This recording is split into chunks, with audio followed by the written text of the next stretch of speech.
Yeah, then you just take out your trusty lockpick, and you're in. Ain't no thing. I think that guard you killed had a family. Wait, Haru? Nope. Look at that majestic ass motherfucker. Like a dolphin or some shit. A dolphin with legs, and arms, and a jetpack. Holy shit, this stuff is definitely kicking in. Nagisa, why are you getting naked? I don't know, man, but it's gonna be great. Jackknife! Yeah! Makoto, get in the pool! I'm not going to get in the pool. Bitch, get in the pool!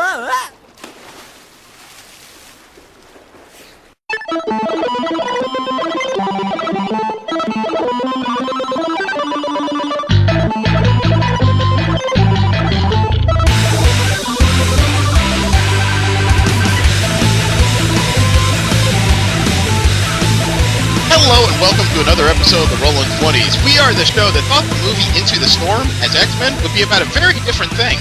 I am Jeremy. Steve. What the hell was that? Oh god, that's horrible. Remember, you can subscribe to this show and several others at the MSV library at missionstarpodcast.com. You can subscribe to us on iTunes and on Stitcher, like us on Facebook, follow us on Twitter at the Rolling 20s. You can send me any fan mail, suggestions for the show, or hate mail at msbfreight@yahoo.com. At the beginning of the show, you heard music by Machine Supremacy. You can find most of their discography for free download at machinesupremacy.com, as well as their latest couple of albums on amazon.com. The clip you heard before the show was from 50% Off by Octopimp on YouTube. We'll add a link, and you can subscribe to his channel on YouTube. Believe it or not, I came up with that little joke yesterday while staring at an ad for a movie that was just boring the piss out of me. Anything to keep it lively, I suppose. Yeah, I saw the words Into the Storm and I'm like, hey, that's a... No, that doesn't sound... Yes, it does sound like that. This has been a freaky morning for me. I woke up to rain. Rain? Yeah, we actually sprinkled the other day here. I guess that's kind of weird. California's dry? California is in like, they call drought. it an epic drought, but anybody who's been alive more than 20 years would know this is kind of par for the course for this state. Yeah, it goes in cycles. Yeah, but it's just kind of, it's really unusual to get rain in July in California. That's weird. Okay. You know, whereas Texas, I'm sure, is a more temperate climate. California, by nature, is, at least below Bakersfield, is desert land. Yeah, well, I mean, we're in a drought too, but I mean, it just, like, had a huge thunderstorm just the other night. I wonder if that was the same storm. Might have been. Man, that thing would have had to travel. It was traveling pretty fast. I mean, by 4 hours, the lightning was, like, 20 seconds away from the thunder, so... Wow. I am... You know, it's one of those mornings that went in reverse. I'm used to waking up in June and July. We have this thing called a marine layer in my area. You know, there's this kind of general haze cloud cover that burns off pretty quickly in the morning. In this case, it went in reverse. I woke up at 5:30. It's like barely light outside. I can see clouds in several directions. By the time I sat down for the show, I'm covered by clouds. It looks like it could actually do this again. This is going to be fun. You know, It's just been a very strange week, but we'll get into that. This week we're going to talk a little more Comic-Con prep, not just for this year, but for next year, because got to try and get all of us in one place, and we're better than the biggest show in the frickin' U.S. as far as nerddom, at least outside Dragon Con. Before then, we have our usual fun that we have in our Kickstarter corner, where we go through the nerdy projects that people are putting up and saying, give me money so I can do this. Like make potato salad. Don't bury the lead, asshole. We have our longest standing one is the Wild Spirit Wolf Sanctuary on Prizeo.com. They actually have only 5 days left in their, I think it was a 2-month campaign. They have a current stretch goal of $500,000 they're trying to reach. They're currently at $460,775. I think the original goal was $250,000. The reason why this is notable is because George R.R. Martin himself has gotten involved and offered up several items for people to bid on to help this particular wolf sanctuary. It's near and dear to his heart, which is kind of funny considering how often he kills Starks in his books. Well, now we know why he chose, Starks are clearly his favorite. Oh, yeah, that's why he murders them so quickly and efficiently.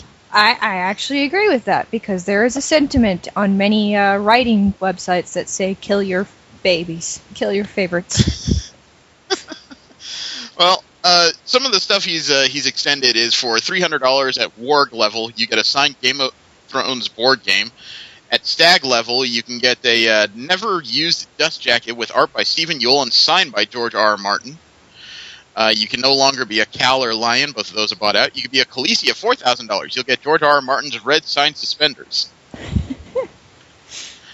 Red flame signed suspenders, excuse me. You think somebody would try to clone him in case something happens to the man? Probably. Someone actually took the Queen level, the one where they get the first episode script signed by the cast and crew. Wow. Someone took the $7,500 King level. They got a pair of tickets to the Season 5 premiere. Somebody else took the other $7,500 Crown level, and they got George R. R. Martin's hat. Somebody actually paid for the Wolf level, $20,000. Meet George R. R. Martin at Comic-Con. Of course they did. Wow. $20,000. Wow. What I could do with $20,000. You know, the scary thing is, considering how much Comic-Con's badges can go for in the aftermarket, $20,000 between that and meeting him, that's kind of a bargain. Assuming they took care of travel anyway. That could actually be cheap by comparison. That's the frightening part. But we'll move on, because we have one here that we like, but it's never going to happen, and that's the Comic Library by Ethan McDonald. He is of National City, California. He wants to put together a brick-and-mortar comic book library in the San Diego area. Well, his Kickstarter has 36 hours to go. It ends on Monday, July 21st at 7:30. He has 4 backers. The goal is $175,000. He currently has $17. I shouldn't laugh. That's kind of sad, actually, but... It is. It's all he's had since this thing opened up.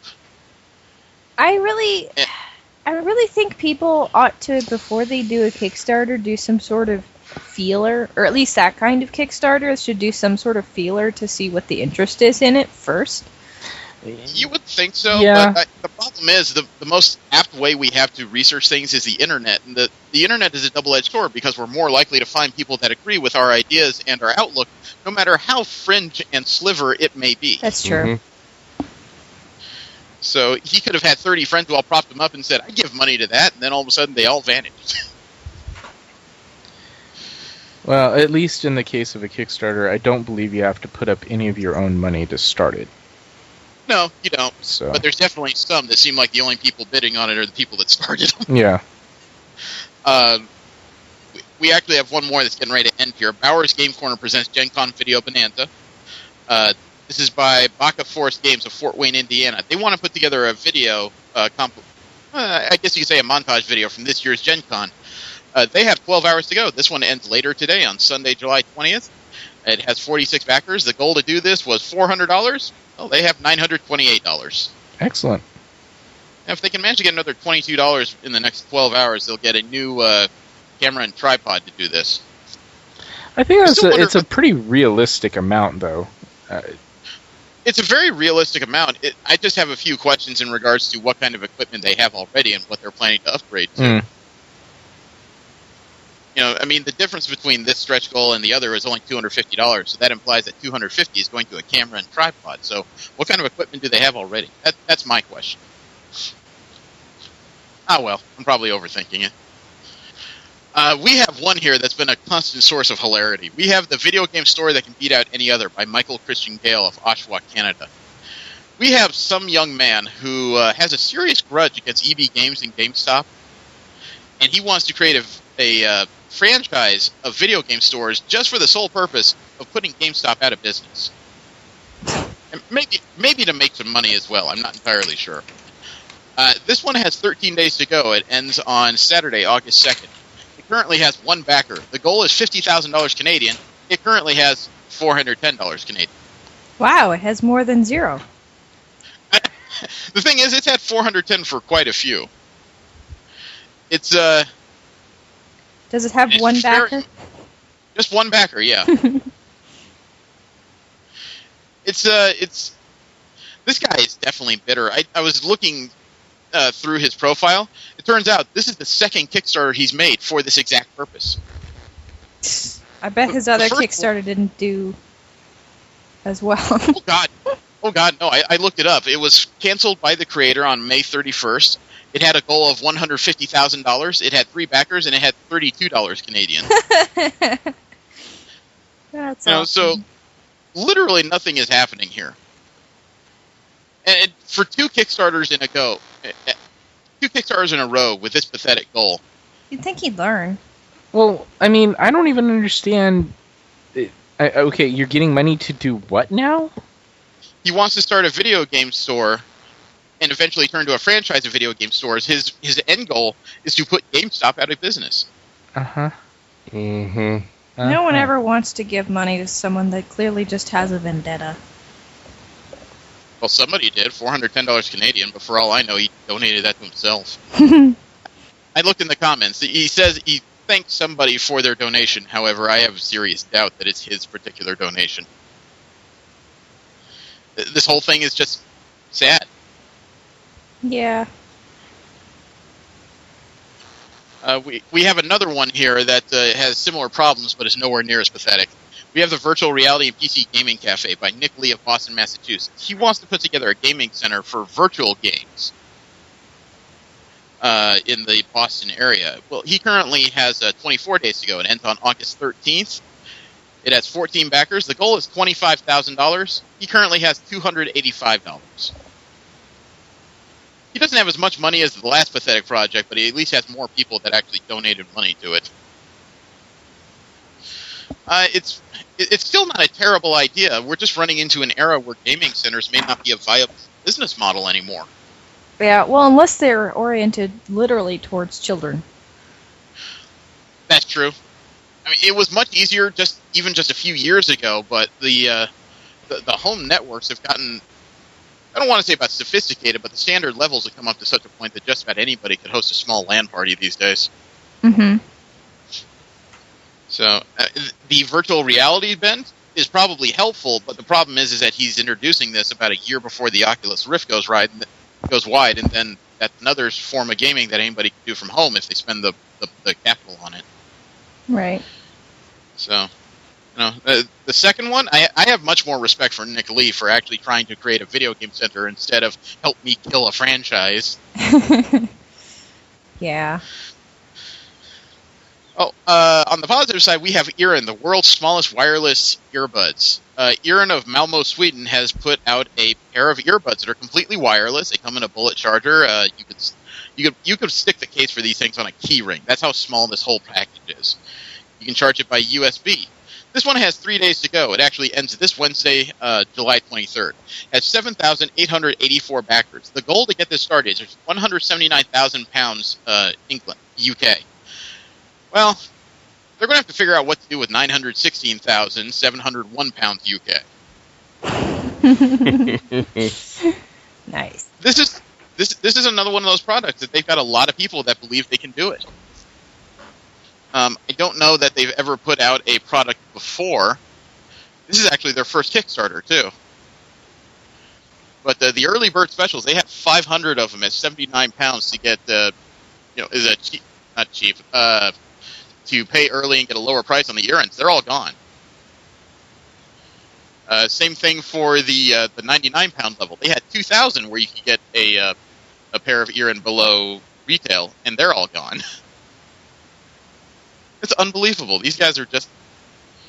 They're not even really giving out anything besides lower cost on these earbuds. And nearly 5,000 people have bought the standardized version at 119 pounds. Guess earbuds are popular. Yeah, it seems that way. Well, people do tend to use earbuds on just about everything these days. I don't know. I don't get that. I can't stand earbuds. I've never found a pair of earbuds that fits and stays in my ear. I only take earbuds because it's something I can wrap up and put in like a shirt pocket or something while I'm at work. I can't do that with a pair of earphones. I have been able to use earbuds for a while because they always fucking hurt my ears. Yeah. I had to get used to it. Well, we have Arcade Games by Cian Evans of Philadelphia, Pennsylvania. Someone is putting together a a Kickstarter for an independent comic company. Their tagline says that they're a company dedicated to creating great material and supporting lesser-known artists. And this Kickstarter is to release their first few comic lines. They have 13 days to go and it ends on Saturday, August 2nd. They have 16 backers. The goal to get this started is $5,000. Currently has $455. It's not a bad concept. There's just already so many comic book companies out there, both professional and independent. It's kind of a crowded market. Mm-hmm. The other thing is something I thought about. Perhaps the reason why we're running into so many Kickstarters that are struggling right now is not necessarily because any one of them sucks, unlike that Ottawa, Canada dude and his Vendetta. But some of the problem may be that July has some of the most expensive conventions, international conventions, in the U.S. area. Anime Expo, San Diego Comic-Con, and there's been a convention every weekend in the L.A. area. So it could be that people are just saving their money for the big events that happen this month. How much do tickets cost on average? Tickets to what? Anime Expo, yeah. It varies. Varies on popularity. Expo, well, not popularity. Anime Expo at the door can cost you $70. Comic-Con, there's no such thing as at the door, but assuming you don't get any special perks or anything, that's $165. So they are not cheap places to be. We do have 1X, short comics by Charles Butler of Nashville, Tennessee. His Kickstarter ended. He wanted to do 4 self-contained tales of good, strange, and mythical collected in one genre-hopping comic book. Well, his Kickstarter ended 4 days ago, which would make it, the 16th of July. He had 85 backers at the end. The goal to get this started was $850. He finished up with $1,101. Cool. This might be easier for some people to get behind because he made it pretty clear in the promo it's a one-off. You get one, you don't have to collect any additionals. We do appear to be running into a point in our society where we're getting impatient with certain things. You think? I have 3 kids. I'm pretty fucking positive of that. But congratulations to him at the very least.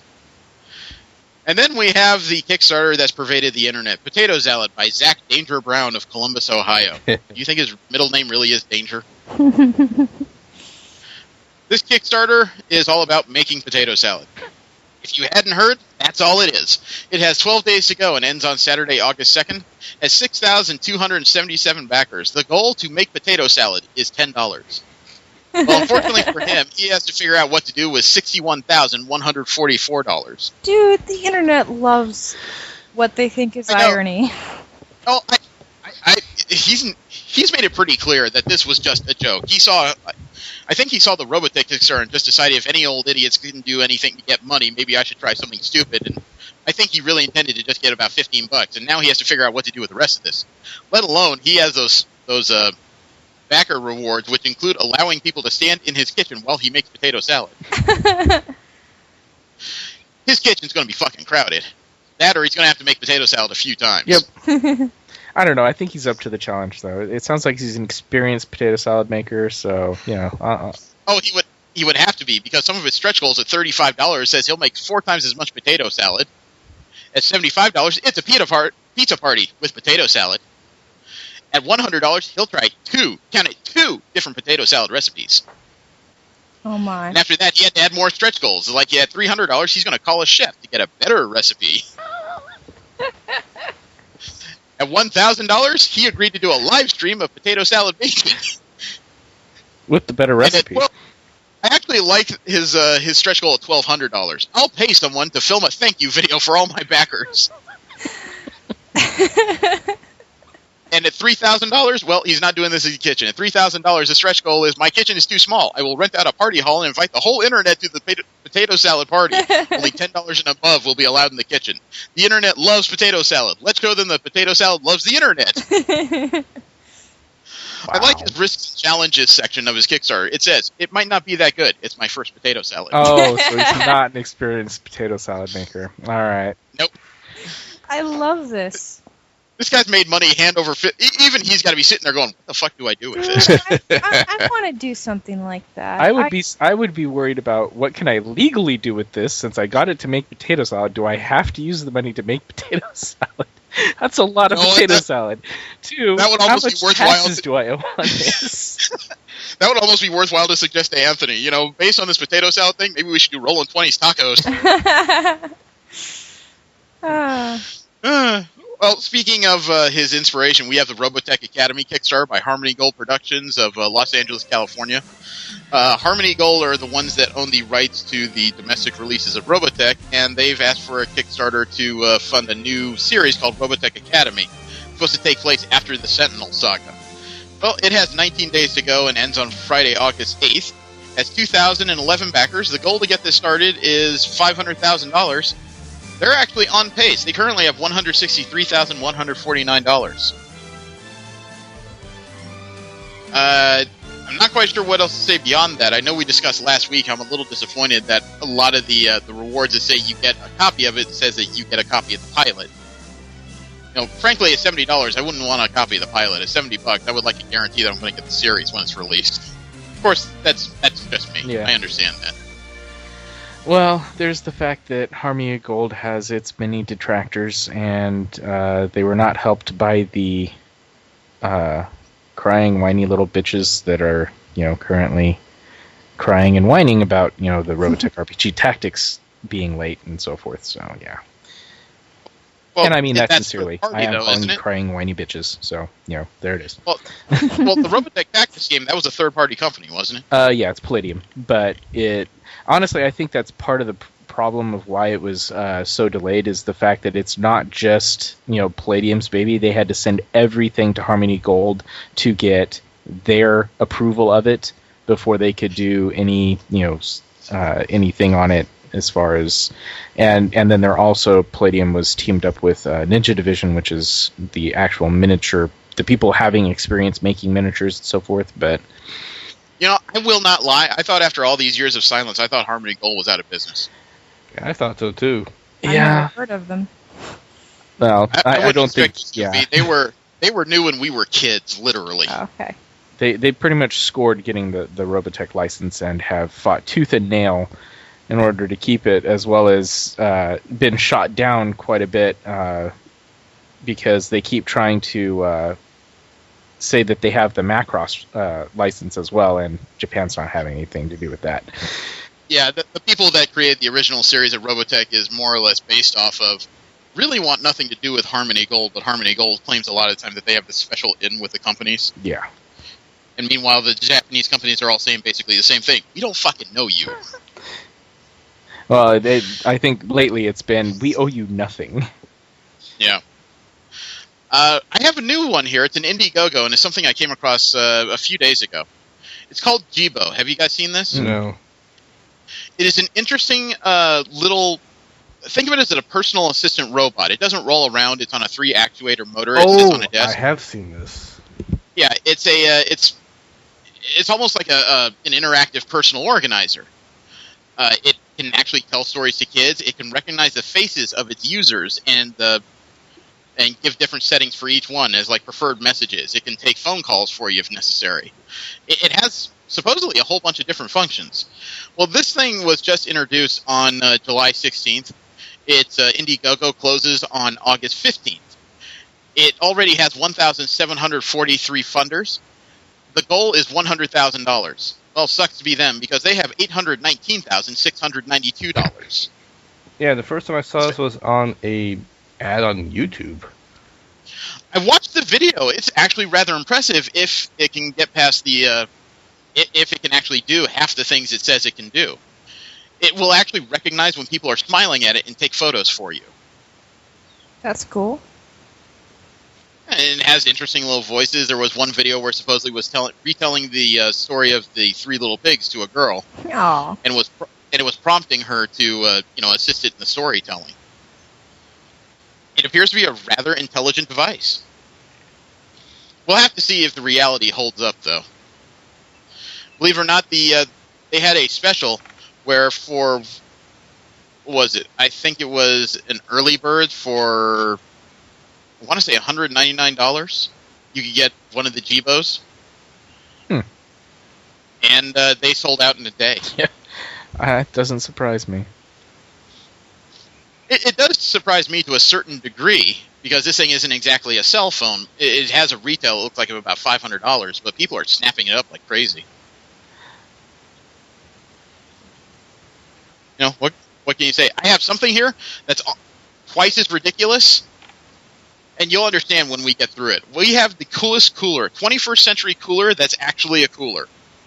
Ryan Grepper of Portland, Oregon, has developed a new type of cooler for the new generation that has an LED display to show temperature. It has a motor actuator in the top so you can affix a blender to it.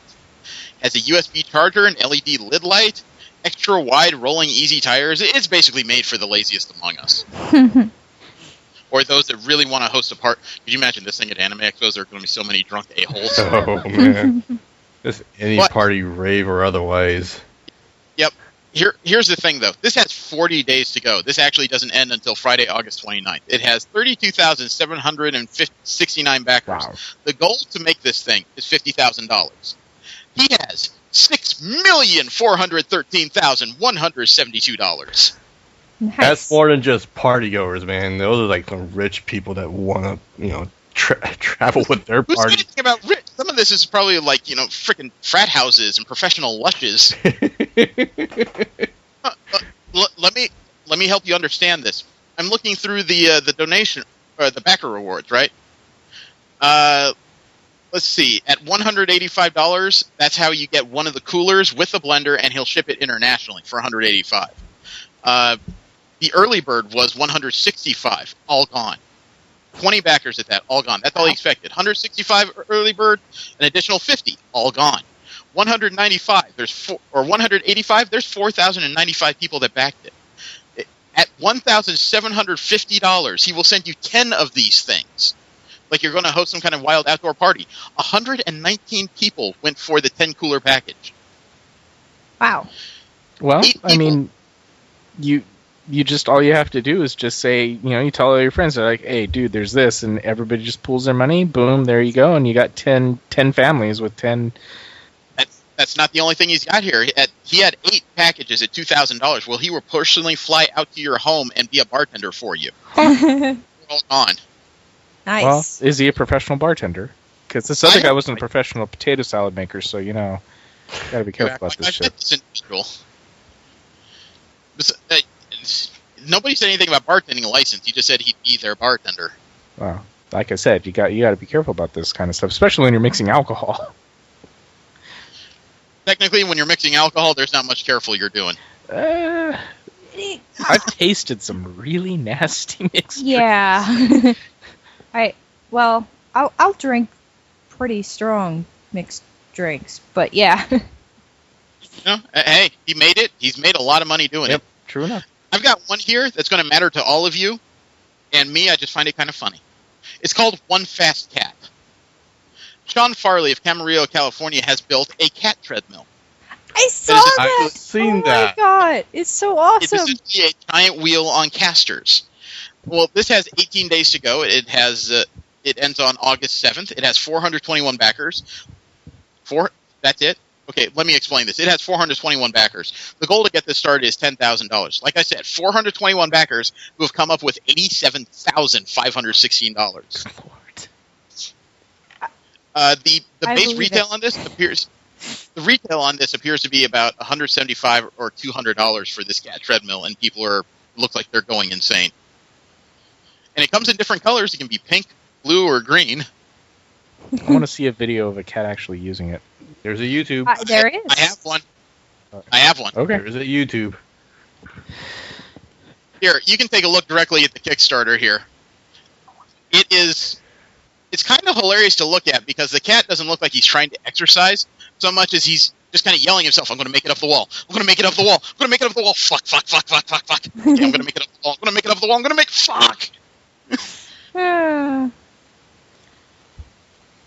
It's a very simple device. It surprises me it costs $200, but probably because the central piece looks like one giant rubber wheel. Mm-hmm. So it is what it is. The last Kickstarter I have is Julie Dillon's Imagine Realms Book 1. Julie Dillon is an artist out of Shingle Springs, California, and she wants to put together a 22-page fantasy illustration coffee table book. She's actually been nominated for a Hugo Award. Her Kickstarter has 31 days to go. It ends on August 20th, so Wednesday, August 20th. Has 359 backers. The goal to get this started is $15,000. She currently has $13,824. High likelihood she's going to get this. You actually get a printed copy of the book starting at the $25 level, so it's not out of reach of normal people, and thankfully it's not like the other book where you had to spend $150 to get your first copy of it. Mm-hmm. So she has a much better structured plan. I'm considering backing this one myself. I like her art style and I like her imagination as far as total settings. She's not just telling a story with a character. She's very good at creating a background to go with it. So that's what we have in our Kickstarter corner. From there, we'll move into video game news, which is where we talk about the video game news from across the world, simply because all four of us are video gamers. That's how we met, for fuck's sake.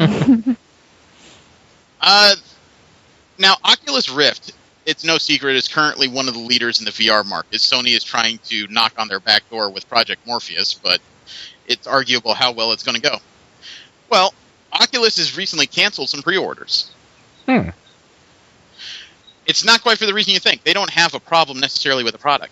What they found is that there are people online who are selling their Rift pre-order tickets. Oh. Yeah. Interesting. Yes. There was one listing that somebody was putting up their Rift pre-order for $5,000. Oculus found out about that and shut that shit down. No kidding. The pre-order tag on this thing is only $350. I just looked on eBay, and you can find dev kits, but they do not want people trying to pre-sell their retail kits. That's a huge no-no. So it's just one of those cases where you got to know after the shit that Microsoft and Sony pulled before the release of the 360 and the PS4 that Oculus is going to be watching pretty fucking carefully. Right. So, there were several people who've made multiple pre-orders with the intention of selling it, and they found out that those were also canceled by Oculus. Oculus ain't having none of their shit. I am uncertain how I feel about that. Well, it's kind of questionable because the article I'm reading here on TechFront says that Oculus terms of sale don't seem to have an explicit ban on pre-order sales. They do say that they can cancel orders at any time before units are shipped. That's all they really need. Yeah. If they already printed in their terms of service, there's not much they can do about it. Sony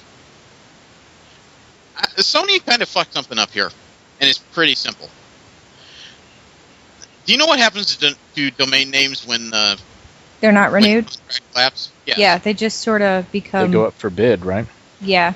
Yeah. Well, here's the thing. Sony's website for Sony Online Entertainment was up for renewal. Apparently, some idiot forgot to inform them that they had a new email in regards to sales and marketing. So the notices for payment on their domain went to the old email. Oops. Ooh. And on early July 15th, several people logged onto the website and forums of Sony Online Entertainment, and they were directed to parking pages full of ads. Somebody found the lapse and snapped it up. So when they tracked down whoever bought the website, the answer was simple. Pay up. Yep. Hey, that's fair as far as I'm concerned. So, the downage was not too long in the end, but you can bet that that guy, he found the golden ticket. You can bet that they had to pay a pretty good sum to get that back. What do you think? 6 figures? Because it wouldn't be 7. No, there's no way they could justify 7. But yes, 5-6 figures, easy. Yeah. I did not know Peter Dinklage was getting involved in video games. I hadn't heard that either. Yeah. Well, it's not a huge bit that he got involved in, but he is now the voice of narration and the AI in the game of Destiny that's coming out later this year. Really? I seriously did not know this. That's kind of cool, actually. Mm-hmm. Yeah, I have a YouTube if you guys want to hear it. Sure. Okay. It amazes me what you guys will and will not listen to sometimes. Hey, But, the next time you show me a Navi video, I'm going to shoot you. Just so you know. Fair warning. Are you going to kick me in the soup drinker? God, that was horrible. Okay, I sent you guys the link. Navi video? Yeah, no, I'll show you you don't. later. You don't want it. Yes, you do. Yes, you do. Destiny is without question the Okay, biggest game so this year, and it over appears the Peter coming Dinklage days, is going to we'll be the beaming little down some diamond you can see in the left side of the Destiny screen. videos. Every day at 3 p.m. Some kind of UK physical time, representation of the we'll be AI. bringing you It almost seems Destiny like this game, 3, I know a brand new Bungie built it show, to be but different, awesome but it stuff seems like it's character kind of design, a, alpha changes, and previously I don't want to say unseen footage. offshoot, To but the kick ideas things were off, definitely we've got based a on Destiny's simple original one. ideas for We'll be Halo, looking it at what's seems. happened to Peter Dinklage's voice. The Game of Thrones actor received a fair bit of stick since we The game first of, heard his yeah, Peter dulcet Dinklage, he tones plays the in voice, Alpha, and what you since hear then, is Bungie alpha has and beta pushed versions things. of the game. Crucially, that already The first time you hear his legendary voice, you'll notice it's Wizards of the unfiltered. Moon is, well, Probably because it's still alpha, and then for the beta they added The Hive haven't been on Earth for synthesizing. centuries. That wizard came from the moon. Some people are kind of upset right now because somewhere around the 45, 44 second mark, you'll hear he talks about a wizard coming from the moon. And that particular line was removed from the game. Aw. The darkness could be a lot closer than you think. So that wizard came from the moon kind of turned into an internet meme among video this place must gamers. have been amazing before the It's just one of those fun phrases to say, really. Like an arrow to the knee. Colony ships, off to build I would cities think beyond. so. And it's probably going to become more infamous now that they've taken it out. You can bet as soon as this game is released, there's going to be a bunch of people who claim to be wizard from the moon. This must have been amazing before He I'm a puts on his wizard robe and from- wizard hat. thousands A of wizard humans from the building moon. colony ships, off to build cities beyond. Maybe that'll be the story of the next season of Sailor Moon Crystal. Okay, the Skywatch is just on the other side of the steps. So I'm not going to dwell in the audio. You guys can listen to it as I continue to yak on. Kotaku had a pretty fun humor article on video games. It was about what the items in Mario Kart 8 are really for. Mario Kart 8, it has several weapons that you can use to interfere with other players and get a chance to win. Well, it says that lightning in the game, the intended effect is to turn the tables on your opponents with this magic attack that will shrink them down to size. The actual effect is a thing that makes the game less fun for a few seconds at random intervals. Okay. They That's have pretty true.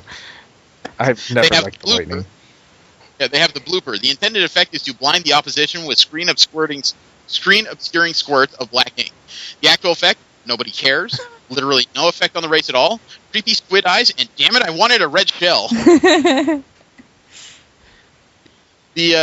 arguably most infamous weapon in the game now is the blue shell. Yep. The intended effect is that it automatically targets a racer in first place and deals a powerful explosion to them. It's an equalizing force to make games more fun and unpredictable. The actual effect, according to Dorkley, is that it is a grim reminder that in the magical kingdom, life isn't fair. It makes me feel like the Heath Ledger Joker of go-karting. That's awesome. Should I read the rest of them or let them go? Pick one more. Okay, okay. I'll pick the last one, the Crazy 8. The intended effect is a crazy grab bag of items. Red shell, green shell, star, blooper, bomb, mushroom, and banana all circling around you. The actual effect, wait, hold on, I'm trying not to fall off the map. This is too much. I think I just boosted in my own bomb blast. Oh great, another blooper. Awesome. So, there is one more here I actually have to read. The coin actually says intended effect awards the player 2 coins. Actual effect, the giant golden fuck you from the Nintendo Corporation. Thank you for playing. Yeah. Yeah, just never fire a blooper when you are in first place. I will say that. Why? Huh? Why? Because it will take you out. The blooper will take you out? If you are in first place and you fire your own blooper, you just took yourself out. Okay, fun. I didn't know Mario Kart had a Kardashian version. Let me see. I didn't know there was a Guardians of the Galaxy mobile game. Or not the blooper. I meant the blue shell. That was... Okay. Yeah. I was asking, trying to figure out how that works. Yeah, there's context there, man. Yeah. Yeah. Jesus. The Guardians of the Galaxy has a mobile game out, and I believe the author who helped make them famous a few years ago, Dan Abnett, helped pencil the story of the game. It's actually kind of adorable. I have another YouTube here that I'm going to pass to you guys. I am not much into mobile games. I could play this. It appears to be an adventuring side-scroller where you can actually pick different avatars, and they're all chibi. I mean, never before has a game like this, with this much action, looked this cute. You have a copy-paste error. Yep. Oh, do I? Yep, you gave us Peter Dinklage again. I love giving you the thing. Yeah, as you can see from the video, all the character options are super deformed. They all have giant heads, very little bodies. You would have to actually give us the video first. I did. Oh, there we go. My God, dude. It didn't make the little noise when it came up, so I thought it hadn't arrived yet. The computer can't fart every time it needs to tell you something. Actually, it has Cosmo the dog in this game. That's cool.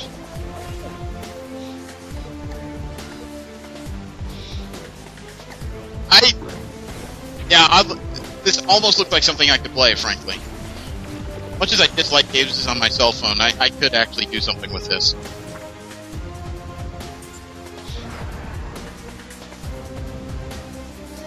The raccoon even still he looks vicious, even though he's still adorable in the game. Yahoo Games via BGR had an interesting article that they say that the Wii U's upcoming release calendar should fill Nintendo fans with dread. It's all subjective, unfortunately. Their release calendar of big games upcoming for the second half of the year is on September 26th is when Hyrule Warriors comes out.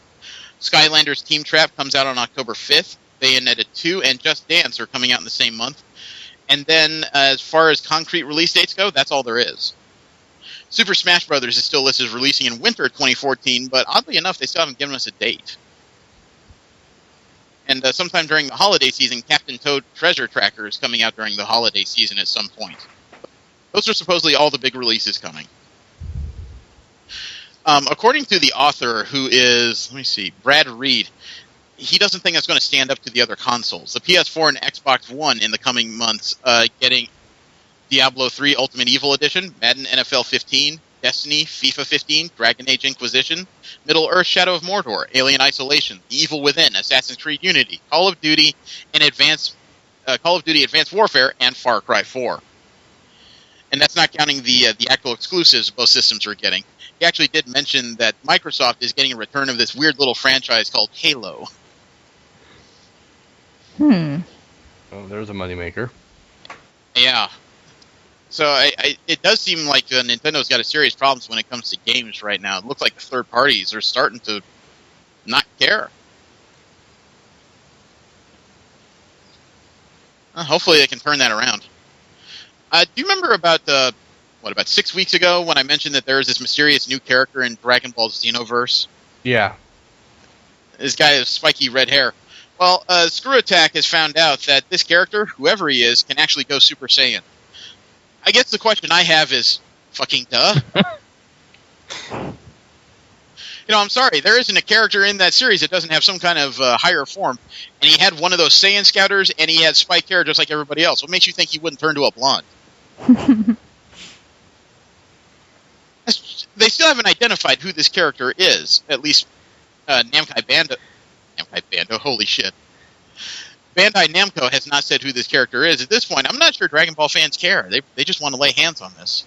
They just want to beat each other up. Well, they're Dragon Ball fans. That goes without saying. And what that means is because they're Dragon Ball fans, they'll use the same 2 punches and kicks over and over again. Harmonix to send out a survey that's going to make V all at Twitter. Hmm? They send out an online survey that takes about 5 minutes, and the questions have almost entirely to do with their Rock Band franchise. There it is. Yep. There's that sound and a little leakage. Rock Band over a year ago put out its last DLC. And the release of Rock Band 3, while it was a critical success, it did have its issues with a little bit of, I guess you could say, franchise fatigue. Well, it appears that they have said in statements, actually, that they want to revisit the Rock Band franchise in the current generation. Hmm. They're asking questions such as whether or not people believe that their 360 and PS3 instruments require an upgrade, if they would prefer the game on the Xbox One, PS4, or Wii U. Let me see, if a return to DLC is an option, engaging interest in the sale of existing songs or new tracks. So they appear to be very well behind this. They're just a little bit busy right now working on the first-person rhythm shooter Chroma and a joint operation with Disney called Fantasia, Music Evolved. So it looks like Harmonix has not abandoned anything. They're just kind of in sleep mode, waiting for it to come back around. That makes sense. I really don't think well, at least some of their instruments don't need updating. The Pro Guitar is awesome, as is the keyboard. I've never touched a Pro Guitar. I don't own a keyboard. I own everything else. As a matter of fact, I would like to get a wireless bass because my wired bass is a bit frayed at the bottom simply because of where it rests. Yeah. Unfortunately, if I want to go through Amazon, people know what that's worth. They want $300 for a wireless bass. Yeah. I have not played the Fatal Frame series, but I gotta agree that it is one of the freakiest things I've ever heard of. Fatal Frame? Yeah. Fatal Frame 5 is now for development for the Wii U. There's also a movie coming out in Japan based on the game. Are you familiar with the series? Mm-mm. Yes. I'm not either. It is a very freaky idea. Most of the games revolve around young kids getting lost in these forested areas around dilapidated villages. Okay?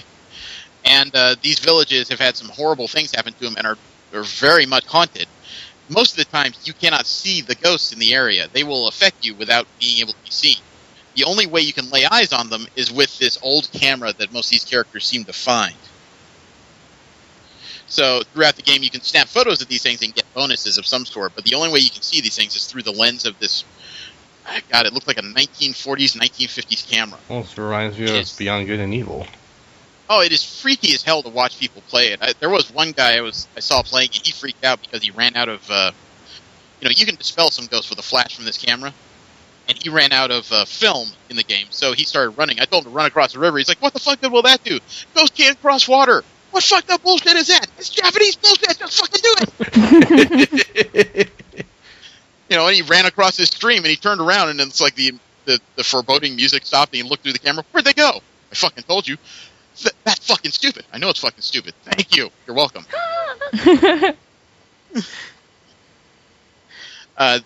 I don't know if you guys want to see it. I actually have trailers on YouTube for both the movie.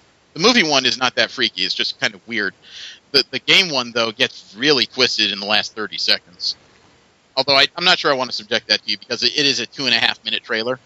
And it's all in Japanese, so it's kind of hard for certain people to follow along. Yeah, I wouldn't be able to at all. Okay. Last bit of video game news I have is that the European Union has slapped Electronic Arts on the wrist. They have said that because their recent mobile game Dungeon Keeper is not as free to play as advertised, that they are not allowed to sell this game in the European Union, period. Or, I'm sorry, is it the European Union? No, it's the UK. They're not allowed to sell this in England at all, and the European Union wants them to change some of their advertising practices. Dungeon Keeper, I don't know what kind of game it is, but it's advertised on the iOS and Android systems as an FTP. Of course, with microtransactions, you can speed up the game. What the courts have argued is that EA was not honest in their advertising about the free-to-play model and how much or how little of the game you actually get to play without paying something. So they basically told them you can't do this shit anymore. Good. EA does have a very dubious reputation. They put out some very good sports games, but it appears in most other areas they run into trouble a lot. Yep. So yeah, they try to make everything a sports game. Wait, wasn't Tomb Raider an EA affiliate? Yeah, I think so, but Tomb Raider turned out all right. That's probably because they bought it from another company, though. I was going to say, well, what do you call it? Mirror's Edge isn't a sports game. Then I remember it's all parkour. It's all a fucking sports game. Yeah, they rushed Mass Effect 3. Nah, I don't know shit about that. Let me see. We have Marvel Media News where we talk about all the projects that Marvel has that are not going to be on a comic book page. We have new character posters that have been released for Big Hero 6. Have you guys seen those?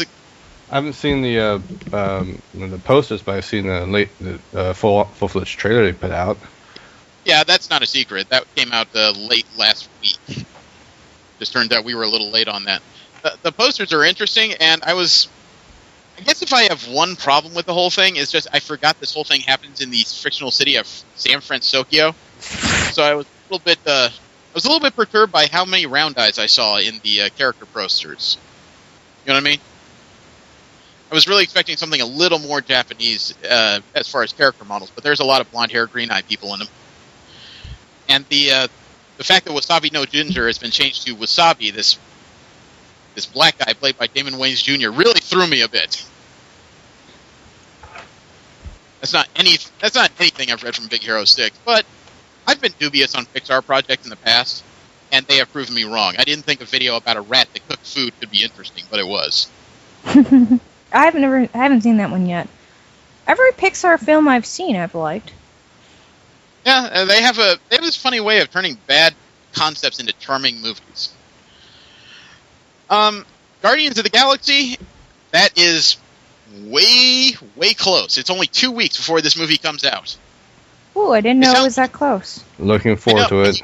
Me too. You keep saying the phrase August 1st. It sounds like such a far away time, but it's literally 2 weeks away. And they are tracking interest in pre-sales, which say that this movie may open at $60 million over the August 1st weekend. Damn. Nice. That'd be a decent opening, although they'd need to come up a little higher because the production budget on this, minus obviously advertising, was about $170 million. So they need to make about, probably around $240 to break even. That's a guess. I don't know for sure. But it does appear that interest is high in this movie, at least. Not only that, the UK gets it a full day before we do. It opens on July 31st in the UK. Lucky bastards. Why is that? I don't know. Probably because they make more money internationally than they do domestically these days. Yeah, but I figured if they was going to do that, they would open in China first.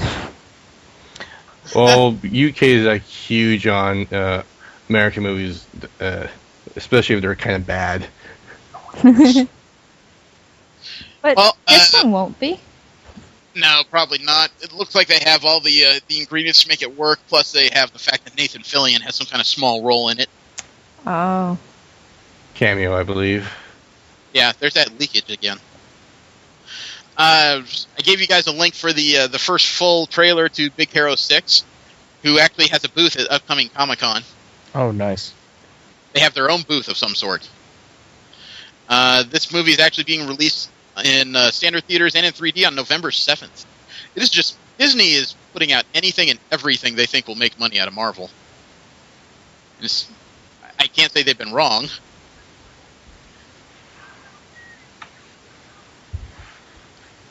It does seem like a bit of a disparity between the two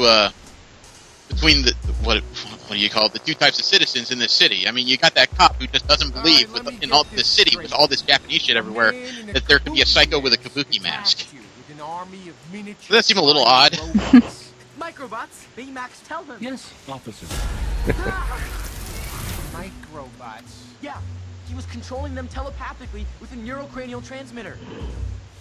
It seems like you should never use big words with police. Controlling them telepathically with a microcranial transmitter.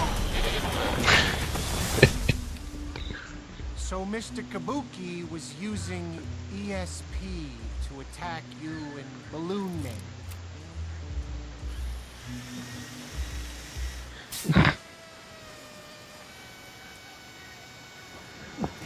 Scotch tape thing is a little odd. Oh my god. I have to watch a movie that has the Pillsbury Doughboy in it. I know it's not actually Pillsbury Doughboy. I know, yeah, it's the inflatable android. But he does look like the Michelin Man. Oh, is that the name of it now? I think the character name is Baymax, but he does remind me a lot of the Michelin Man. First, what was that about? The tape. Oh. I just... It's okay, relax. I just didn't understand what that noise was. Should make a drinking game every time the squeaks take a shot. One, I don't drink. Two, I need to be able to see. What's wrong with you? Yeah, it's just ripe for abuse. We would sit there and focus all our content on making her squeak just so we could get our asses plastered, and it's not really going to work. I was saying for us, I was saying for the audience. Let them get hammered. This is We might have to change it to the show, the Rolling 20s and the Squeak Machine. Oh my god. One of my friends from high school tried to make that my nick. Well, not that specifically. They tried to call me the squeak toy. I was like, it doesn't really roll off the tongue, for one thing. For another thing, I'm not sure if I want you squeezing me all the time. Let alone, where would that squeaking sound come from if you did? The Avengers Age of Ultron news, for some reason, has had a burst. You would think they'd hold off on that before Comic-Con. But the first piece of big news is that we've had somebody who says that they have seen footage that involves the Hulkbuster armor. Oh, shit. There supposedly is a scene where the Hulk goes bananas, and there's only one thing that size to work on it, something Tony Stark had been working on, so he gets into an armor that's just a little bit smaller than the Hulk. And they fight. Yeah, and if history says anything, the Hulkbuster barely holds its own. Usually, that's all it can do. You're talking about a force of rage, basically. We also have the first images via Entertainment Weekly of some of the costumes and what Ultron looks like. Ooh. You haven't seen that? I've seen like thumbnails. Two of you a-holes work in a printing plant. How could you... Never mind. I don't work. I work at a fucking gas station, man. Well, you should see enough magazines, then. What magazines? We don't sell fucking magazines. Well, like, you work in this rinky-dink place. I assumed you had stuff that was 5 years old in it. No, they're about 20 years old. The whole damn place. They're behind the times for gas stations, then. Ultron is a little different from the comics, but you knew that was going to happen. That giant gaping mouth was not going to come across well on screen. So it appears they slimmed that down some. I've heard some people making fun of Captain America's new armor. I kind of like it. Well, I have no issues with it. Yeah, it doesn't seem different to me. I'm confused. It's got a lot of red highlights, and the midsection is usually even red and white stripes. In this case, it looks like they've textured it and ribbed it a bit. Iron Man has gone back to red being the primary color, thankfully. I like the design of the armor in the third movie, but the reverse colors were kind of... Well, they were bothering me for some reason. It does look like they find Captain America's shield. That's a good thing. Oh, damn it. I still need to see that freaking movie. Okay, I'll shut up then. No, you're fine. Okay. Well, it's just towards the end of the Winter Soldier, he loses his shield. I figured, based on what you just said. Yeah, okay. I just thought I'd play that. Fine! Thank you for your elucidation. Fine, the Rolling 20s with the Squeak Machine and Captain Obvious. I get it. Let's see. Downey Jr. has 2 more movies in his slate that will probably finish out his contract, and that's Avengers Age of Ultron and Avengers 3. They're facing the possibility of a movieverse without Robert Downey Jr. going forward, if anything, because he's 48. That's so sad. He's starting to approach an age where he's not going to be as flexible as he used to be, and, frankly, he's going to need to age slower if he's going to stick around the movies. Right. One person in Newsarama thinks that the way they can overcome this is probably going to be Jarvis, who's going to be turned into the Vision during Age of Ultron, which is very likely to be based on Tony Stark's brain patterns. And it's also been revealed that Ultron himself is going to be a creation of Tony Stark for the movieverse. I buy it. What I gather from all that is because of the fall of S.H.I.E.L.D. in the movieverse, Tony Stark is probably going to take it upon himself to build the next great peacekeeping force, which is probably going to be automated. Oh, great. Well, it makes the most sense. He doesn't seem to want to be inside the armor anymore, so what's the next step? Is to take your armor and turn it into a bunch of drones. They did show in Iron Man 3 that it has that possibility to actually work. He beat a bunch of superhumans with them. Mm-hmm. That might actually explain the core of people we saw in that video during the filming. Remember the people running on top of a hill? Maybe they were his first recruits to a new peacekeeping force, a new group of Iron Grenadiers or something. Interesting thought. So basically, he's doing what Oh, I forget to do the villain in the first one was trying to do. Villain from the first Iron Man. No. Not necessarily, because Obadiah Stane was just looking for power. Well, he wanted to essentially militarize the suit. This would be a private peacekeeping force. Well, not even that. Remember, he wanted money. He wanted to sell. He wanted to create weapons. That was his big deal. Right. He wanted a corporate thing. What Stark is trying to do is actually build, a core of people to handle the problems that he probably doesn't want to do anymore. At this point, I should say. Odds are, by the end of Age of Ultron, he'll have to get back in the armor. Something will come up. He'll have some crisis of conscience, or nobody else will know how to work, and he just says, "Move." We also have a few production photos from Age of Ultron, including Elizabeth Olsen getting direction from Joss Whedon. A picture of Elizabeth Olsen standing next to Aaron Taylor Thomas. I forget his name. The guy playing Quicksilver for Age of Ultron. Some people have said that Quicksilver, no matter who makes him, just doesn't photograph well. Yeah. Okay. We've discussed how Quicksilver, every time he comes up, they show production stills before the movie comes out. Everyone says, he sucks, he's awful. Well, the one from Days of Futures Past in motion is actually pretty awesome. Yeah. We just have to see if the one from Age of Ultron follows suit. Mm. And I see a picture here of the Black Widow in her new Tony Stark designed costume. Oh? Yeah. It's one of those things where, because of the way Newsarama set it up, I can't give you the direct link to it. I can give you the link to the gallery so you can flip through it. I've heard word that they are working very well around her and her baby bump. I think she's 5 months along at this point. She apparently has 3 different stunt doubles who are assisting her in all action scenes. If you get to the 4th or 5th picture is the Scarlett Johansson. And actually, if you click one further from that, at number 6 is a good view of the new Captain America costume. Some people have derided it and said it looked like his armor melted and created all these red streaks. You know what? I like it, actually. I have no issue with it. Huh? I have no issue with it, but Well, I thought his shield costume from the Winter Soldier was actually very good. It was simple. It was direct. This looks like a combination between the one from the first Avengers movie and the Winter Soldier. Looking at this picture, Captain America looks bigger than Thor. Yeah. Although it's Thor probably looks just to be perspective. behind him. Yeah. And then there's Hawkeye with that jacket everyone was making fun of.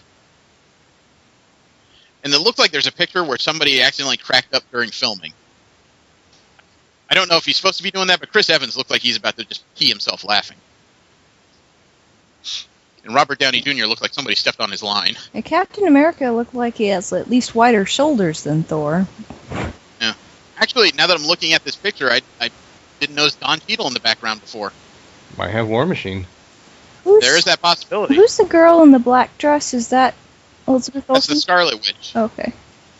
Yeah, that's Elizabeth Olsen.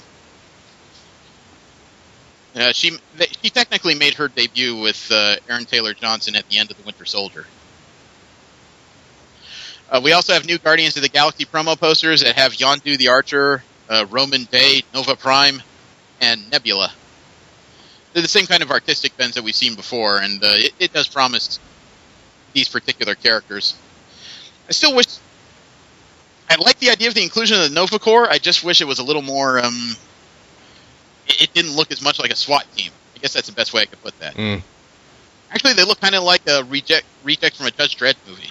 That's more accurate. There's also a new clip that was released on IO9. It's an expanded version of that scene where the Guardians are spitballing about plans and what to do. Yeah. Do you want it? Of course. I like how eager she is. Yeah, I can take more space rogues. I'm really looking forward to this. We have to stop Ronan. How? Oh, people were worried about Rocket Raccoon not having that Cockney accent. Got to tell you, Bradley Cooper makes it work. First of all, Mhm. me from when I said I had a plan. I'm not. People say that all the time. It's not that unique of a thing. You can just to tell say. this little Secondly, foot and I tall don't foot believe you have a plan. asshole is going to be the most I have uncontrollable one ever. Part of a plan. What percentage of a plan do you have? You don't get to ask questions after the nonsense you pulled on Nowhere. I just saved Quill. We've already established that you It's destroyed the it's ship that interesting Amon is not seeing saving. when When you did we realize stop? that Like 3 the seconds ago. shortest person there is probably one of the scariest ones. She's Oh, he's right. definitely You the don't most get- dangerous one. What percentage? I don't know. 12. Think about the size of places he could get into carrying a full rifle. It's real. Totally fake. That is the most real. Never mind how authentic, hilarious it hysterical looks laugh of when my he's entire carrying life, a because that is not a full-fledged plan. heavy automatic You're taking gun the other side? that is, 2 times bigger than So he what is, better than 11%? Oh, yeah. and he's mowing you down with precision. Groot, thank you. Mhm. See? Groot's the only one of you who I mean, has if the a clue. comics, if they've based it off the comics, Rocket Raccoon is not just a munitions expert; he's an expert marksman too. Mm-hmm. And I think demolitions. I mean, the I think only that's thing more that of would a make hobby. the only thing that the one scene that comes to mind that could make all this truly hilarious is if they're a bunch of people are looking for the Guardians. They run by a garbage can. He suddenly pops out of it with an automatic rifle and just starts firing away. Oh, there better be an Oscar the Grouch coming from Peter Quill. Marvel Studios has remained aggressive. We already know their current releases all the way up to the beginning of the middle of Stage 3. May 1st is Avengers Age of Ultron 2015. July 17th is Ant-Man. 2016 has Captain America 3 on May 6th. July 8th is Doctor Strange. Well, they've just announced dates for 5 unnamed movies. 5 of them. They have 3 dates in 2017, including the first weekend in May. 2 dates in 2018, including the first weekend in July. And then we have 2019, which has the first weekend in May. All untitled films. I would lay odds that at least one of those is the rumored Black Panther film. Yeah. One of those is probably going to be Avengers 3. I would bet the 2018 release. I would put money that would be 2018. I know that's 3 years since the release of the prior one, but they're getting more and more stuff they got to fit in between these sequels. My sincere hope is that at least one of these is Captain Marvel. Which actually has a little bit of a funny bend to it, because Joss Whedon recently tweeted that since Thor is a woman, maybe he knows somebody that can play it, and he put up a picture of Katie Sackhoff as Starbuck. Nice. Saw that one. So, that's a none too subtle hint, but I like it. The last bit of Marvel media news I have is that Marvel has announced that they will not change the date of Captain America 3. Why were they going to change it? It was in competition with Superman v Batman. Oh, okay. Yeah, what happened was Superman v Batman was supposed to come out in July of I think 2016, and then they suddenly moved up the date by a couple months and put it on the exact same date, Captain America 3. It wasn't announced what the movie was, but Marvel made it pretty clear that they were releasing a movie on that date. So, I mean, Warner Brothers probably thought what a lot of us thought at the time. You have a movie with Batman and Superman, no matter what Marvel puts in there, is just not likely to succeed. Then all of a sudden they announced it's Captain America 3, and a lot of people online, including comic book fans, kind of laughed themselves stupid and said, Captain America, there's no way he could stand up to Superman, Batman, physically or monetarily. But then The Winter Soldier came out. Yep. And now a lot of people are pretty sure that this franchise I don't think it will outsell Batman v Superman, but I do think it could take a serious chunk of that money. Oh, it's going to be one hell of a slugfest right there. I honestly think it's going to outsell it. We'll That's have just to my see. personal perspective. Based on my level of affinity for the 3 characters, I would sincerely hope Captain America 3 outsells it. But I still contend that I think it's very likely the only way that Captain America, or the people making these movies, would leave Captain America 3 where it is if the next storyline they do is the death of Captain America. That would be the story like no other in the movies. I tend to agree. So there's actually an argument to be made about that, but we'll get to that later on. We also have DC media news. We may not be in DC fans entirely, but we still talk about it simply because some of it's interesting and some of us do watch TV shows. There's one interesting piece that came out recently in that Constantine got a recasting already. Really? Yeah, not the title character. In the Constantine TV show, there is a character that you know how these TV shows are. They often have a Gal Friday. A what? A Gal Friday, you know, a female of some sort, usually somewhere in the shows. Okay. Well, Constantine is replacing the female lead they had in the first couple episodes, Lucy Griffiths, with a Latina actress. Interesting. Okay. They changed characters, and they said it was conducive to the TV show. There's rumors that there may have been some issues between the actress and the people writing and directing. And that's often the case when recast in such a manner. It also, this character I'm not too familiar with, but it may be closer to the actual comic version. So, I don't know. It is troubling when you hear this kind of issue this early on in a show that hasn't come out yet.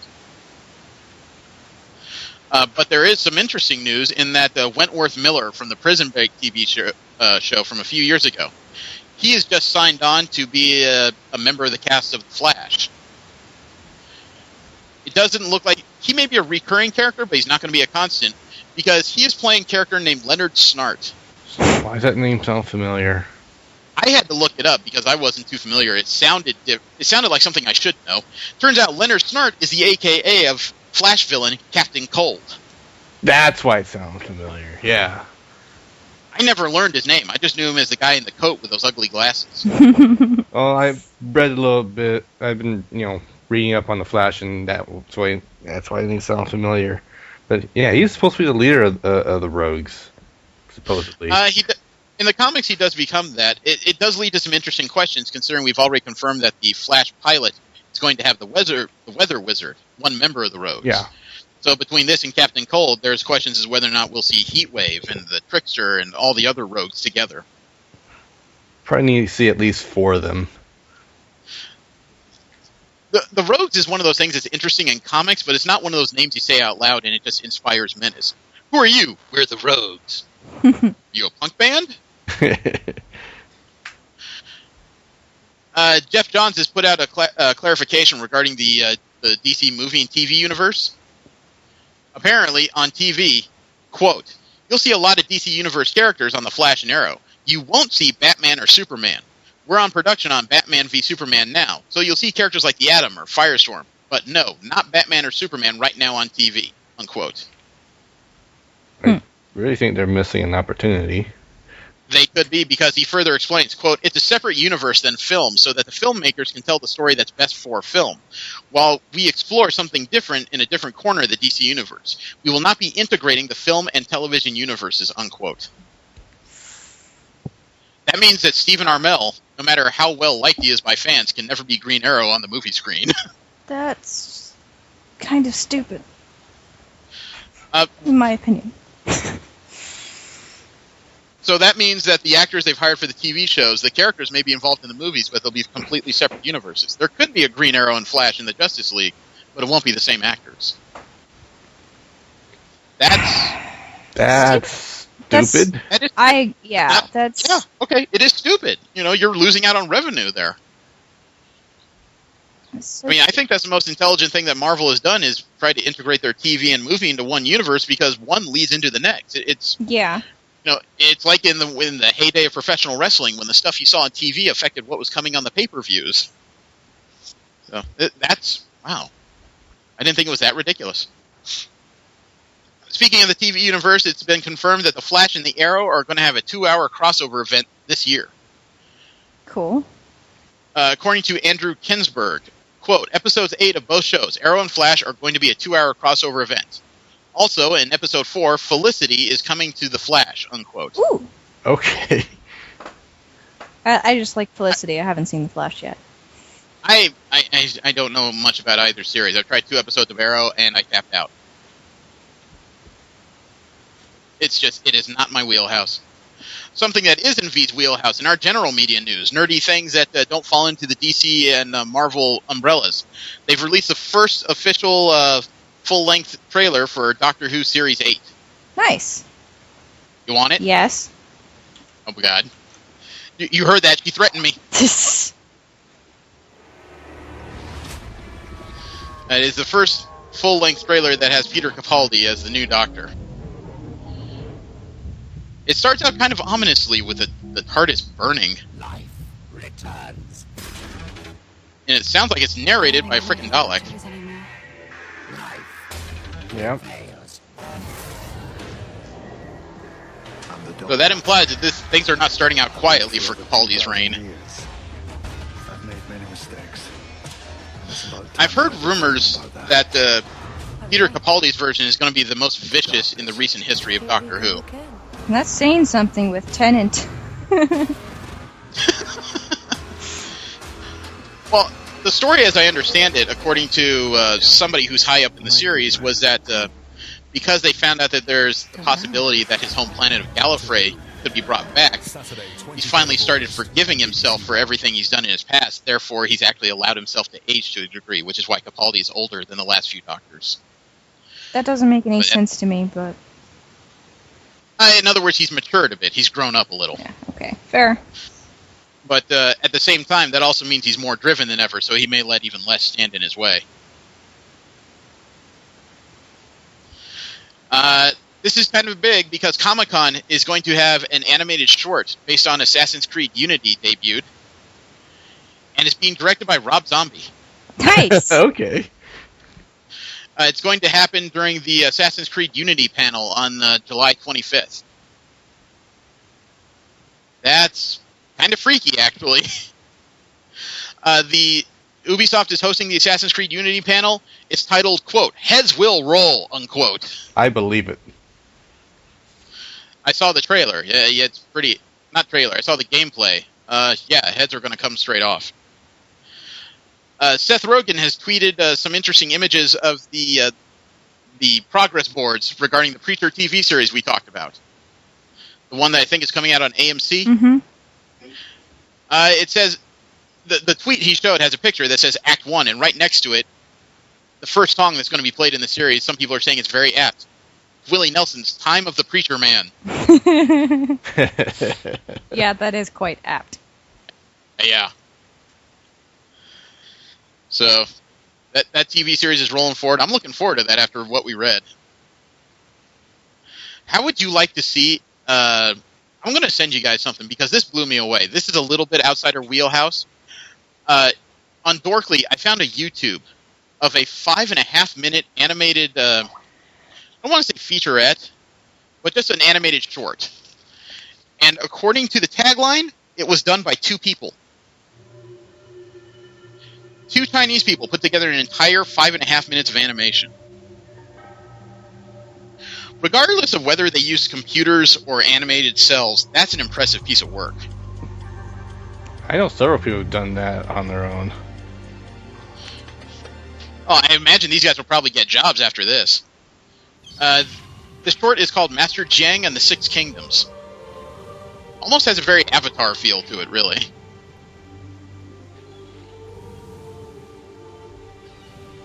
Or at least Kung Fu Panda. Wait, how are those related? Chinese Asian inspired, world. Okay, fair. Can't believe I had to explain how the bald kid who pushes air around is related to the fat panda that does jump kicks. And that Avatar. Like guinea pig. Oh, okay. No, I'm not talking about soup drinkers. Thanks. I really needed that reference. I had to make sure you were still listening. You've been quiet for a little bit. Alright, yeah, this is very impressive for 2 people. Holy crap. I tend to agree. Oh, that's one big fish. Yeah. We could get to the tiger people with the anvils. It's kind of intimidating. Half expected to hear that anvil smash. Oh wow, that's a bit of Aztec right there. It's one of those cases where to create the images, you almost had to build the world before you even started the animation. And it looked like they put a lot of work into that. Yeah, whoever drew all this is very skilled. Yeah. Imagine it too. Wonder how long it took them. I don't know. Yeah, like I said, I've seen a few animators out on YouTube that have taken upwards of like a year and a half for maybe up to 5 minutes of stuff. The only problem is you can bet that the two people who worked on this knew each other pretty well and could work well together. And at this point, I would say that they should be hired as art directors. The problem is they'd have to work with other people who might not be up to their level of production standard. Maybe they should just go into business for themselves. That could be. This would make a hell of a bunch of... you could go like Rooster Teeth and just put out a bunch of animated shorts that lead into a larger story. Because I tell you what, I'm only 3 minutes into this, and I want to know the story behind everything I'm looking at already. Yeah. Is this even... This doesn't... Is this technically anime? Technically, yeah. Sort of. The problem is that the definition of anime, depending on who you ask, could be different, because some people would say it's only Japanese products that could be anime, and this is Chinese. Oh, fair. It's just the art style is different than most things that I have considered. Yeah. I would say that their art style is a little looser than a lot of anime series, but I think that works to its advantage. It's much more fluid. And just a different look is kind of a catch. Yeah.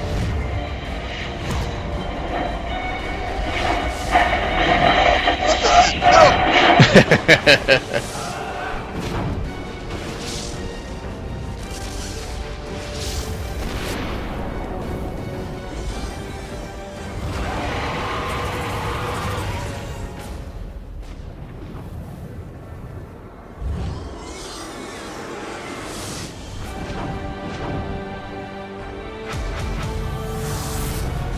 almost can't tell if this guy's fishing or if he's about to die. Kind of reminds me of Goku when he's going fishing.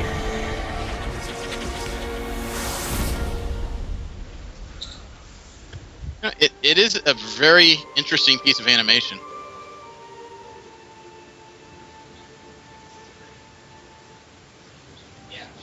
I wish I knew people this talented, considering our boss keeps talking about he wants to put our podcast on YouTube with some video accompaniment. I wouldn't mind talking to these guys, frankly. Yeah. What kind of video accompaniment? Fortunately, not our faces. Just putting them on YouTube with the pictures we talk about and everything. Gotcha. You don't have to do your hair in the morning. I don't fucking do my hair. Are you kidding me? Kevin, you do your hair, or?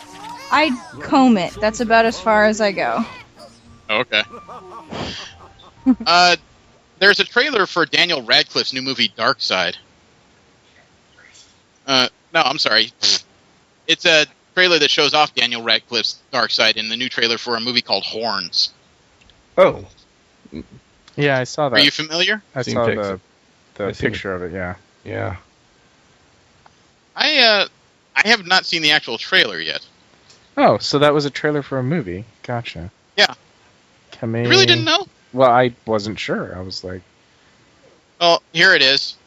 We are kind of video heavy this week, I see. I read about the story, but I hadn't really looked it up. You killed that innocent girl. I know you killed her. What does it feel like to get away with murder? I hope you die scared and helpless in the dirt. Why don't you come around here? Make sure you get punished for everything you did to her.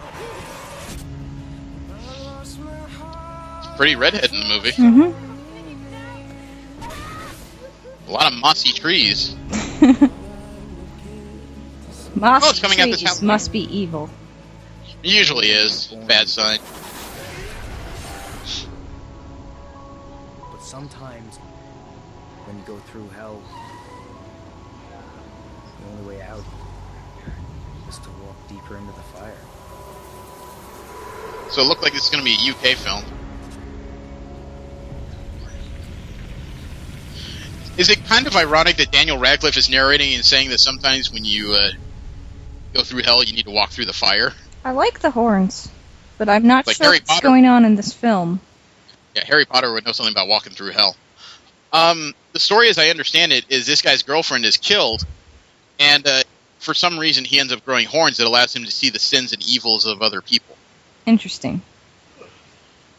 So that's got to be corrupting if you have that kind of capability to deal with other people's evil impulses all day. Mm-hmm. Could be an interesting movie. It looks like a good thriller, at least. Kind of reminds me of Ghost Rider by that premise. I would have to see his head on fire to know that. I can't help but think of the movies when I think that, so hear the word Ghost Rider, I mean. Oh, that was hell of in itself. Power Rangers movie is going forward, and it has a writer. Roberto Orsay has been attached to the Power Rangers movie. You believe this shit? Roberto Orsay, the man who has writing credits on The Amazing Spider-Man 2 and Star Trek Into Darkness and Transformers and Mission Impossible 3. He is helping to write the Power Rangers movie. Okay. I'm pretty sure you do better than the last two they did.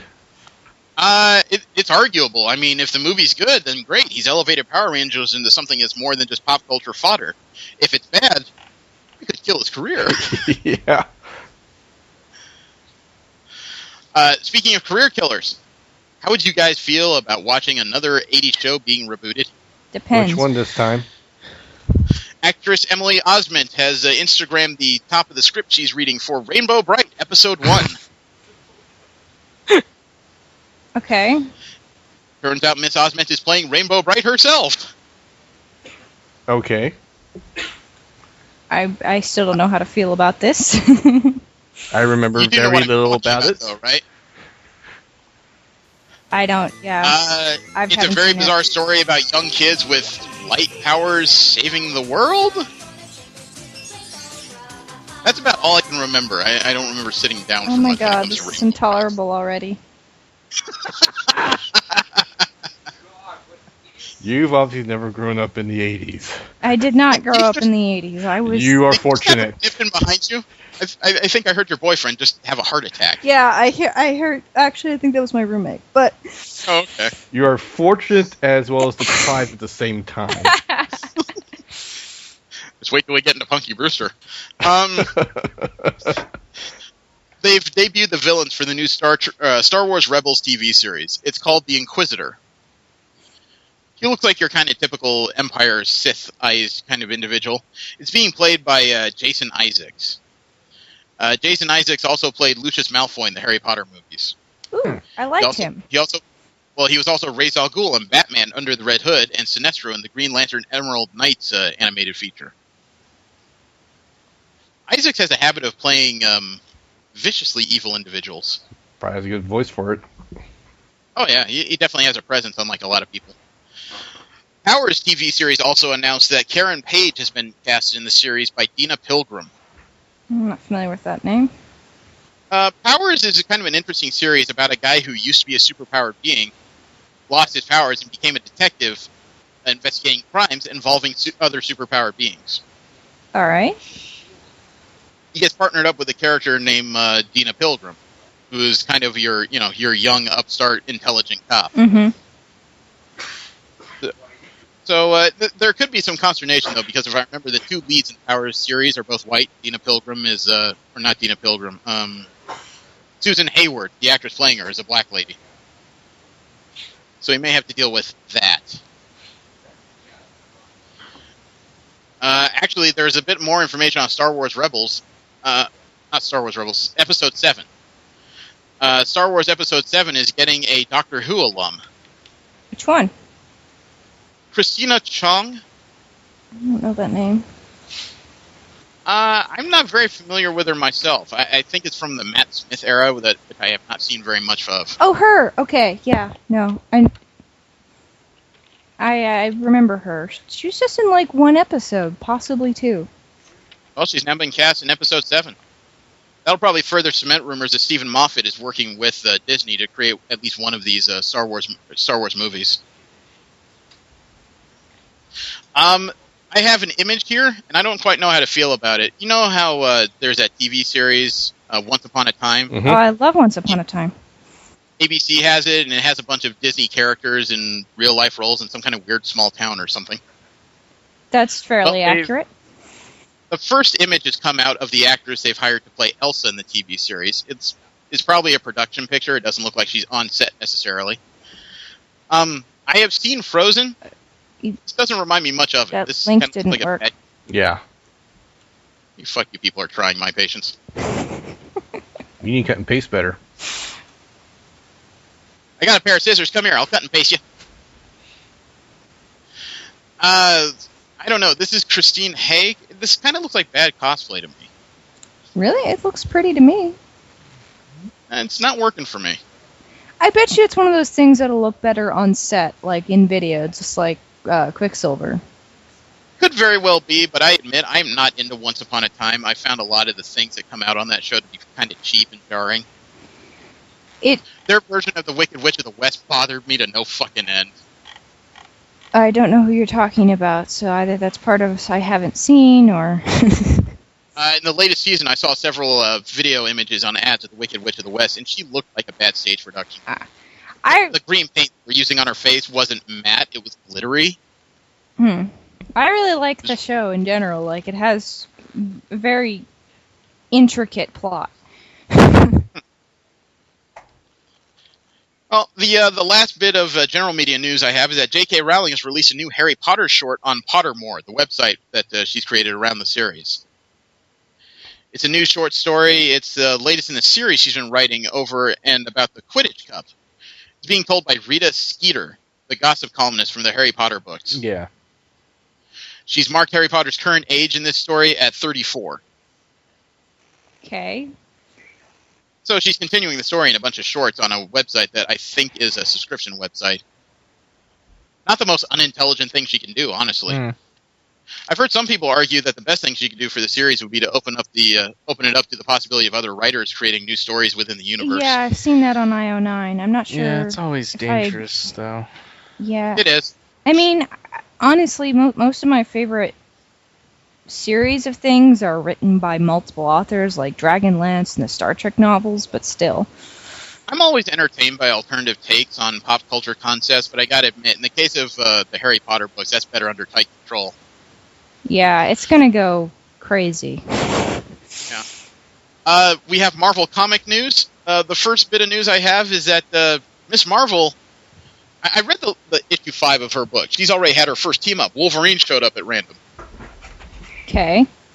Which is kind of standard for Wolverine. He has a habit of taking in young superpowered girls and turning them into Robin.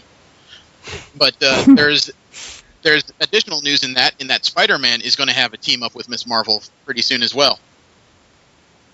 They're really pushing the idea that it seems like Miss Marvel could be a big deal in the Marvel universe, not just because of popularity, but because of the fact that she's connected to a bunch of different people. She has adventures with Wolverine and Spider-Man, and the fact that her powers mark her as an Inhuman means that she could have a pretty big role in the upcoming years. Okay. The Inhumans are taking front and center in the Marvel universe currently and in the near future. Oh, okay. Remember we talked about the rights battle with the Jack Kirby estate over Captain America? Vaguely. Yeah.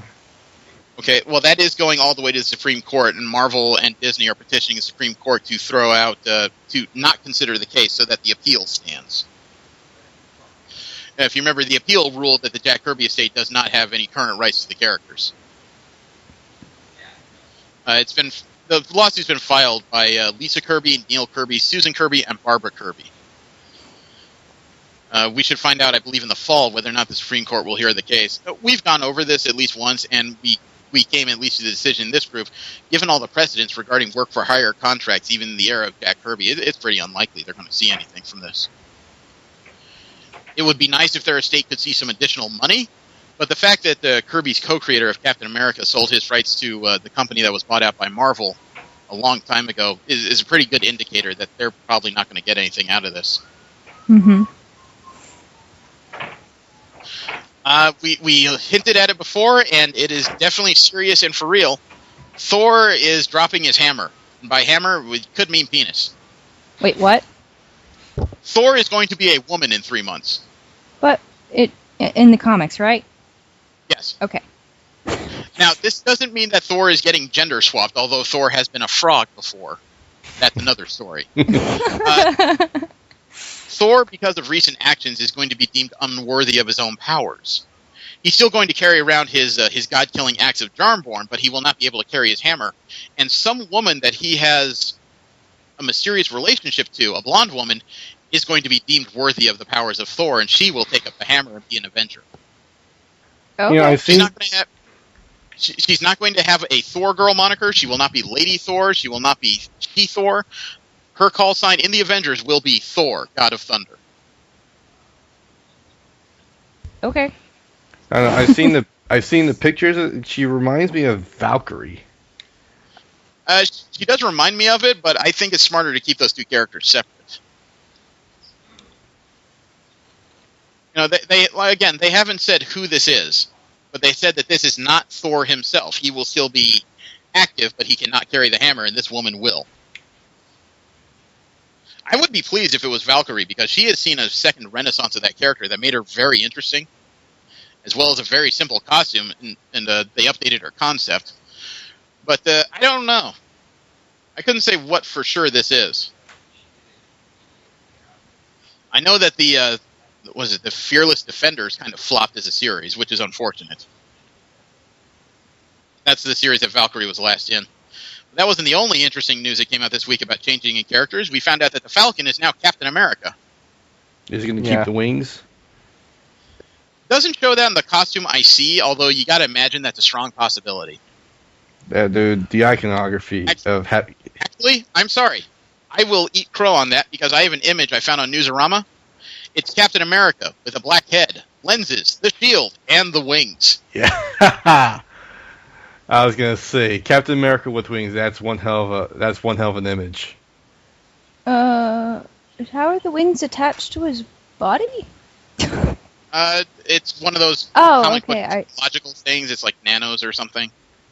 I've never been extremely clear on how that works, because the Falcon, frankly, has never been one of my favorite characters in Marvel. I don't quite know how I feel about this, because if I thought Captain America was going to be replaced, I would have thought that maybe they could get the Winter Soldier to do it again, or even better, he's got that new protege from an alternate dimension called Jet Black. A female Captain America would have been an interesting story.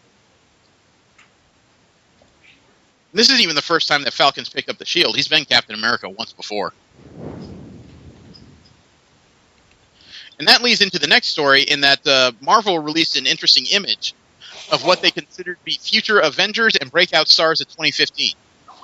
Now, I sent you a link. This link is not indicative of the entire Avengers roster of 2015. It's just talking about some of the characters who are going to take serious spotlights in the coming months and year. You see the new Captain America, you see the new Thor, you see Angela in it, you see the Winter Soldier, Medusa, Queen of the Inhumans, Doctor Strange, and Ant-Man. That's not too surprising considering the movie's coming out. Deathlock is kind of a surprise. Yeah. Who's the guy next to him? That's Inferno. He's a new Inhuman. And then I have I've done some reading. That Iron Man you see is indeed Tony Stark, but he's going to be calling himself the Superior Iron Man. That actually leads in the next story. According to a story released on Newsarama, as a result of the events of Axis, where the Red Skull is starting mutant concentration camps, Tony Stark makes some decisions, and it leads him to believe that he embodies the best of superheroics, so he's taking his ideas to new and kind of dark places. And he's going to start calling himself the Superior Iron Man, build himself new armor that's some people described as kind of a combination of Apple and Tron aspects. And he's going to forcibly introduce a new strain of extremists in the San Francisco area, which is his new home base. Oh, boy. So whether or not this is a temporary story, I don't know. But like I said, they're starting, I think, in October, a new Superior Iron Man #1. Which is automatically going to bring some problems, because San Francisco is also the new home base of Daredevil.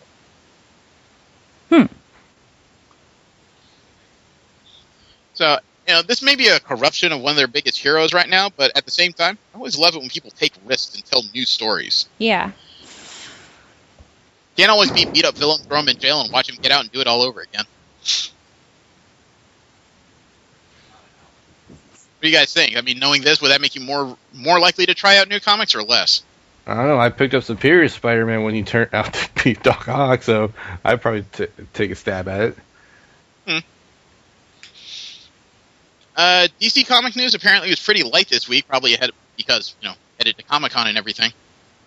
The only thing that really was released was technically DC media news, because they've released the full cast of Justice League: Throne of Atlantis, the new Aquaman animated feature. Oh, yeah, who's in that? Let me see. Matt Lanter is going to be Aquaman. Two veterans of the Clone Wars. Lanter starred as Anakin Skywalker, and Witwer played Darth Vader. They're both in this thing. Also with them are Jason O'Mara as Batman, Shemar Moore as Cyborg, Christopher Gorham as The Flash, Sean Astin as Shazam, all reprising the roles from the Justice League War.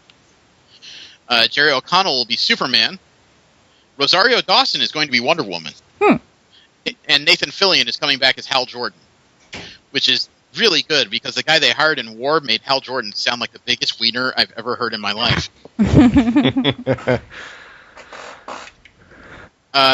Sumali Montano, who was Katana in Beware the Batman, she'll be the voice of Mera in the Aquaman film. Okay. So, it is what it is. We have general comic news, and a lot of it's going to sound really repetitive, but you'll understand when I get to that. First off, there is a 1940s Asian American superhero that was in comics called the Green Turtle. Huh? Okay. 1940s comics, just about everybody, if they weren't one-word name, was a color and an animal. It was pretty prevalent. And I'm almost surprised they're doing this, because an Asian American superhero called the Green Turtle, that sounds like a bunch of racial stereotypes all kind of jumbled together in a bowl and turned into ramen, frankly. However, this particular Chinese American hero is getting a new comic book. He's returning in a comic called The Shadow Hero. Okay. The original. I'm going to send you a URL. This is the original version of the Green Turtle. I would never wear this in public, because the costume is a giant cape with a turtle on it, but there's not much else to it. It kind of looked like Batman in a strip show, frankly. So I imagine this costume has gotten a major upgrade. There's probably some additional tights that have been added, I hope. If not, I would not do this in public. I don't know. I'm somewhat more disturbed by the fact that his sidekick has more clothes on than he does. What's his name? Shellyak? I do. I have no idea. That took a minute. We have the rest of general comic news is all about the same thing. You'll understand. First off is the fact that Nerd HQ is definitely going forward with their presentation at Comic-Con. They've already started announcing who's going to be available during that weekend. Next up is the fact that Legendary Hall has released their slate of films for a Hall H panel. They're going to talk about, let me see. Wow, you'd think I wouldn't just bury the lead like that. Some people are crossing their fingers that Jurassic World is going to be part of that. Last year, they announced the Warcraft film. There was mention that they could tease a Godzilla sequel at this panel. Okay. That's kind of fast. Not necessarily. I mean, nowadays, some nerdy movies are getting sequels announced before the movies come out. That's true. Oni Press, the guys who put out the Scott Pilgrim series, they've announced that they're going to have a convention exclusive this year, a collector's edition of Volume 5. It's going to cost $100. For that $100, you get the book, you get 5 prints, 10 vinyl stickers, a code for a digital copy of the book via Comixology, 1 side card, 2 Scout-style patches, and a pair of Kim Pine drumsticks. Drumsticks that the character, the female drummer from Scott Pilgrim would use. You're actually getting a pair of drumsticks to go with it. Oh, okay. Workable drumsticks. I'm kind of curious because there's also a print that apparently is going to be at the Oni Press. Not a print, it's a hardcover. It's called I Was the Cat. Okay. It's a story about Schrodinger's cat. Well, if it's writing a biography, it's obviously alive in that box. Until you open it and then it's dead. reminds me of a bad joke I heard. Somebody said that Heisenberg and Schrodinger were driving on their way somewhere, and they were driving kind of fast, pulled over by a cop. The cop asked, where were you headed, gentlemen? And Heisenberg says, we're headed wherever the road takes us.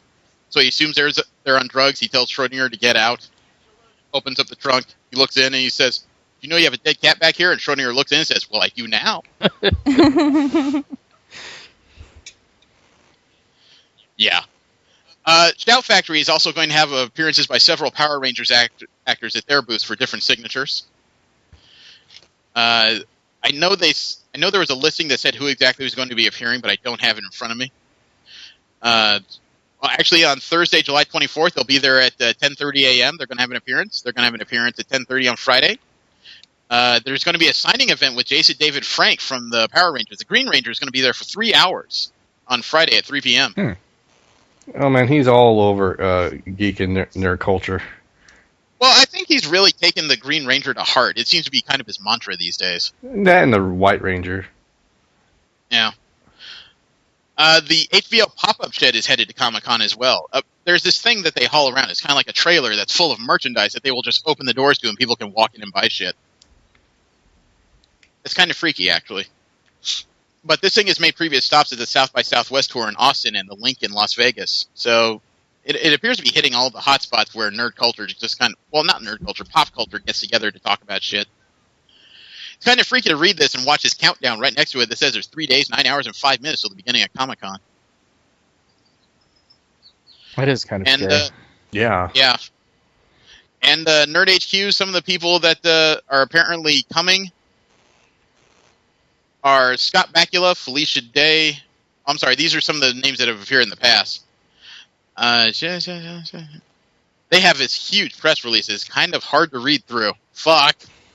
Oh, I'm sorry, here we go. They're going to have conversations for a cause panels. There's also going to be first-time appearances by Jeff Bridges, Norman Reedus, Andrew Lincoln, Brenton Thaws, and cast appearances by The Walking Dead, The Giver, and many more.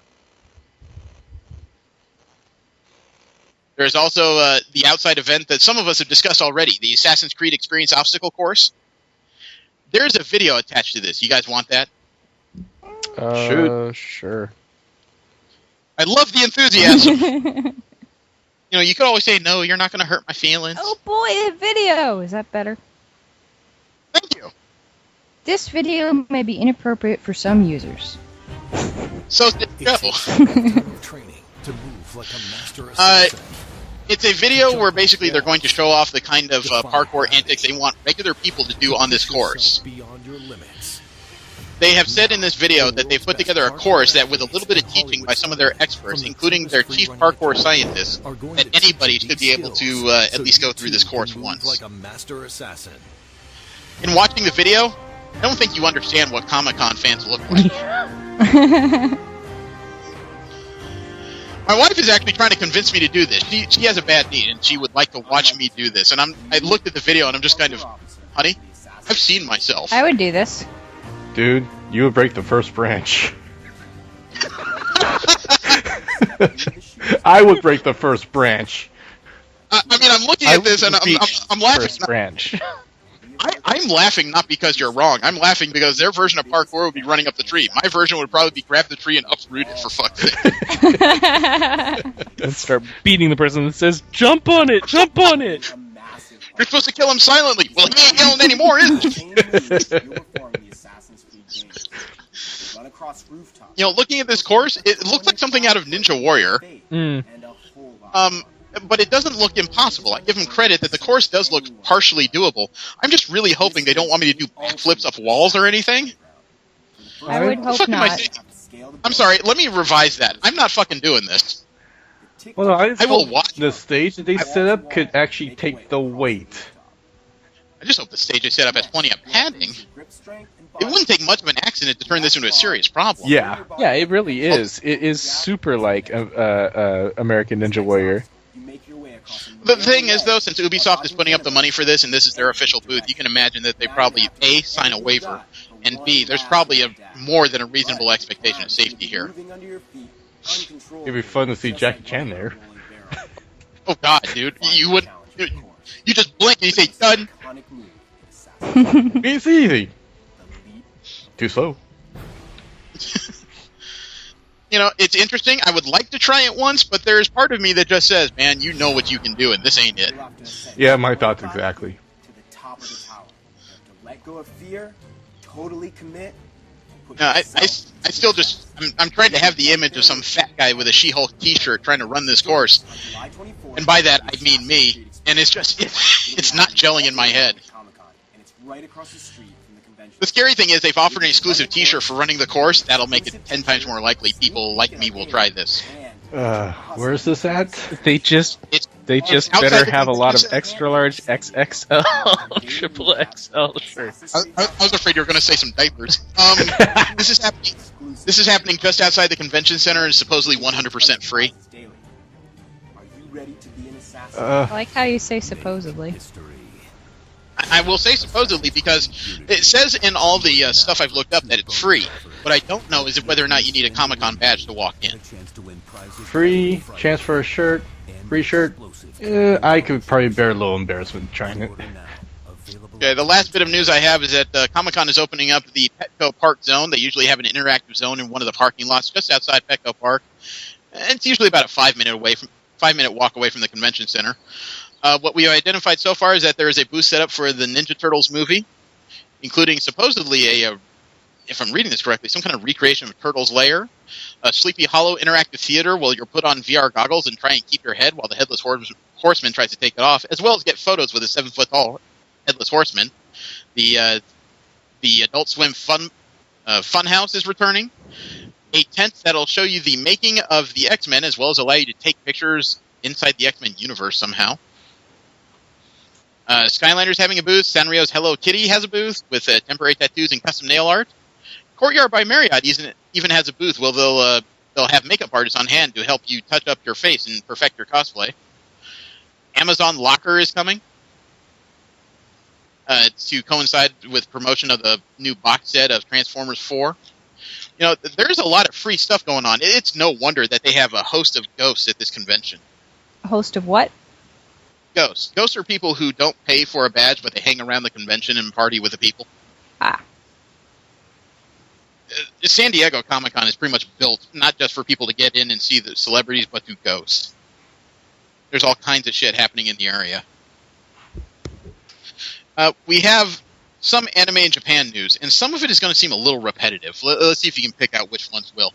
First off is the news that Japan's Mount Fuji may be at a critical state. It could be set to go off again as a volcano. Oh boy. There's been a few studies led by Florent Benguer. He's a professor of seismology at the Institute of Earth Sciences in Grenoble, France. Researchers have measured signals produced by the interaction of ocean swells and subterranean Earth. It's called seismic noise.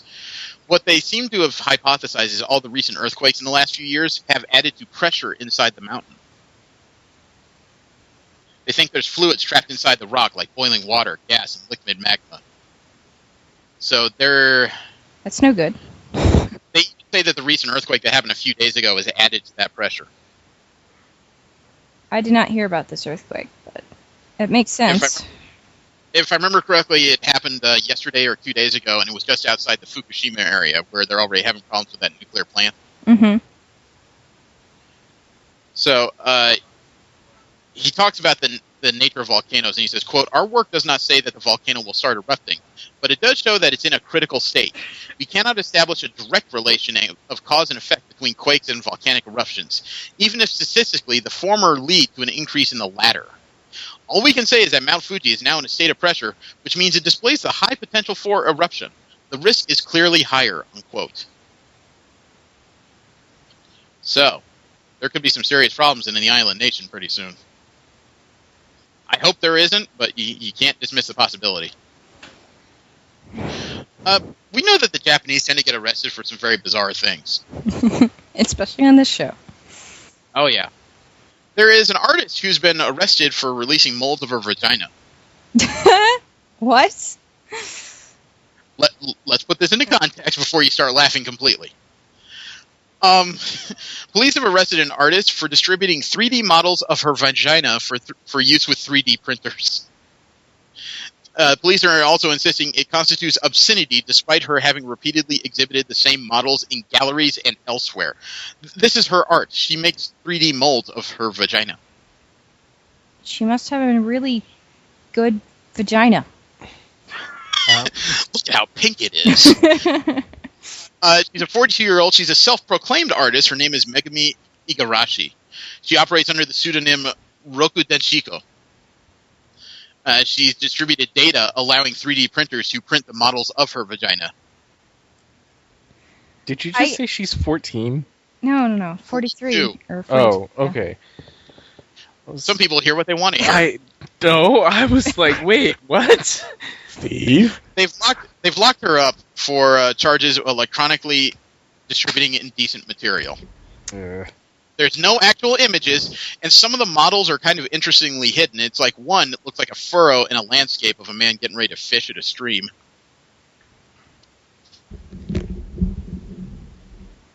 Don't facepalm. It makes this audible noise. It's very fucking annoying. But then we know he's facepalming, and it's funny. I didn't do anything.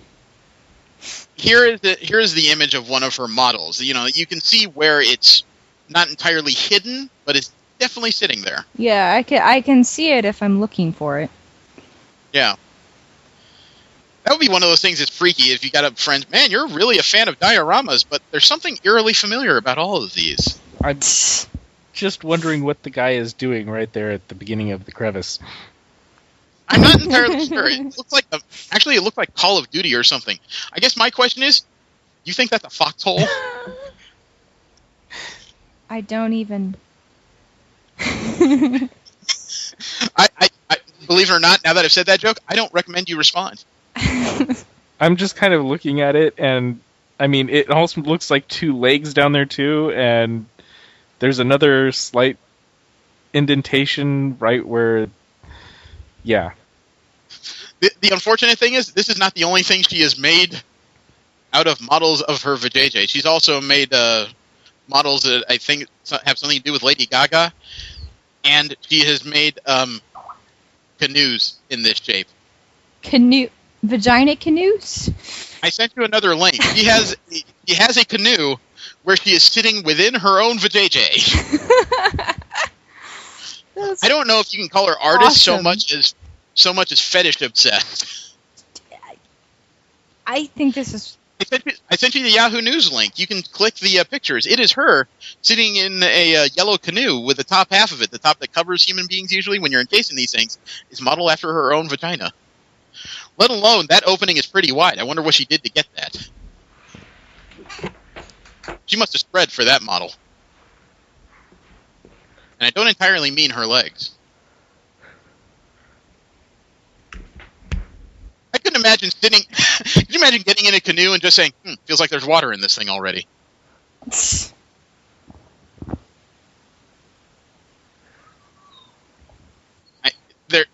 Words kind of fail me at this one, because I don't know how you can be an artist just repeatedly making molds out of your vagina.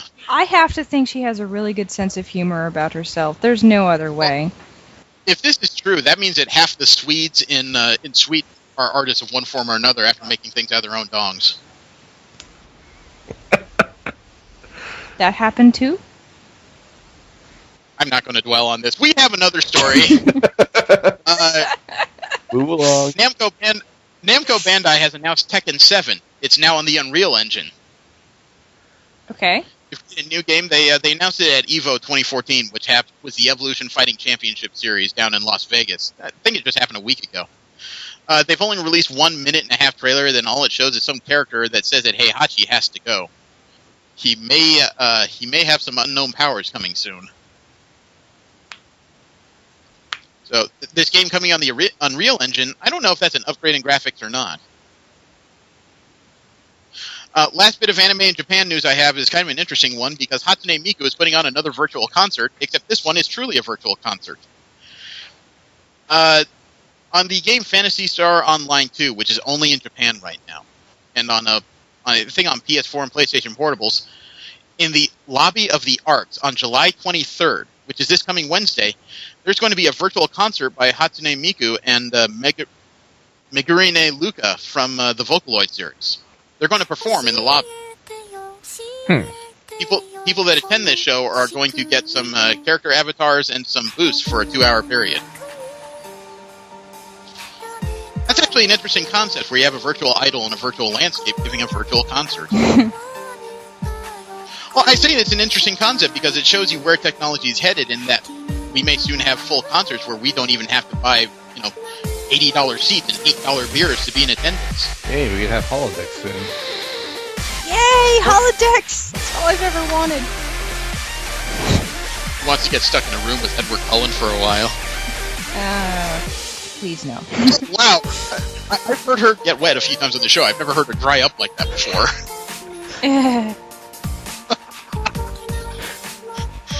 I have nerd interest news, which is where we talk about things that aren't necessarily comic book or anime related, but they're nerdy interests nonetheless. First one I have is that we talked a while ago about how Vince McMahon started the WWE Network, which could herald a new era of a la carte cable services. Pay specifically for the channels you want instead of just paying for bundles and everything. Yep. Turns out the network is struggling rather mightily. They honestly expected by the end of, I think, this year, they wanted to have 2 million subscribers. Right now, I think they're somewhere to the tune of, according to the news article, they're at 667,000 subscribers right now. Yeah, wow. I don't quite necessarily know what the problem is, other than maybe they had overinflated expectations. What the WWE found out when they were shopping this network to different ISPs was that 1 in 4 households across America has somebody who's a WWE fan. You think that'd be a slam dunk. But the thing I think they miscounted was the fact that just because you're a fan of something doesn't mean you're necessarily prepared to spend money on it. True. Having for all we know, that 1 in 4 households, that fan could be a 5-year-old. Very true. It's absolutely true. They went for this family-friendly thing, and unfortunately, kids, while they drive their parents to spend a lot on things, I don't know if their parents want to spend $60 every 6 months for a network for a bunch of programs that technically their child may not be able to watch. So maybe they would have done better if they went for more of their PG-13 bend like they did in the late 90s, gotten more people who actually have wallet strings and are willing to pay those kinds of prices. Yeah. So they're really pushing this thing, but it appears that the network could be the thing that may actually drag the company down into failure, because they are not generating the revenue they expected from it. They're already going through several cutbacks from what I've seen. They've cut talent and they've cut production costs. There is a band that just got a deal with Sony. The reason why this isn't nerd interest news is not only are these a bunch of geeky kids, they are 3 black kids who have been playing on the streets of Times Square who started a metal band called Unlocking the Truth. All right. They got a deal for their first record deal by Sony Pictures or Sony Music. It's a 2-record deal. Secure $60,000 up front for their first LP with $350,000 in advance on the second. Wow. Possible $350,000. If Sony goes all the way with a full contract and gives them 6 records, these kids could net $1.7 million. Jeez. You know how old they are? 12? The guitarist and the bassist are 13. The drummer is actually 12. Wow. And these aren't necessarily fly-by-night kids. They were actually at the second weekend of the Coachella Music Festival this year. I'm rather impressed, actually. I'm envious. I watched a cell phone video somebody took of Coachella. Their music is a little simple, but they're 13, so I will give them full leeway and allowances for that. However, this kind of exposure, they could actually get a little bit of help with the music writing, and they could turn into a major force in the music industry. The other thing that they did that's kind of impressive is they were at Coachella. Their music started a mosh pit. Nice. Say what you will about the general intelligence of taking part in a mosh pit, but it's kind of difficult to get a bunch of hardened music fans that far behind you. But they got a mosh pit.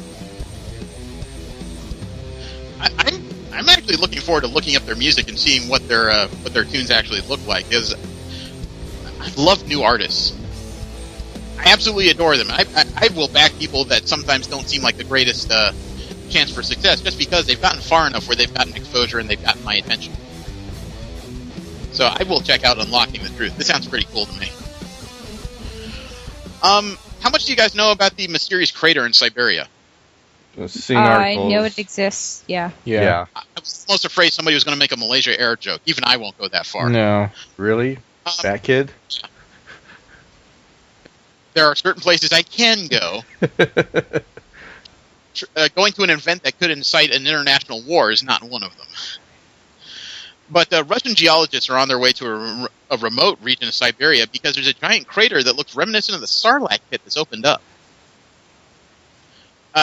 Their estimates are that the width of this thing is 80 meters. They don't know the depth of it. It literally looks like a hole that leads to a secondary cavern under the earth. Nice. Some people in New South Wales, a polar scientist named Chris Fogwell, says it could be a geological phenomenon known as a pingo. A pingo or a hydrolaccolith. What that is when ice can eventually push up from the earth, and when it melts away, it leaves an exposed crater. Okay.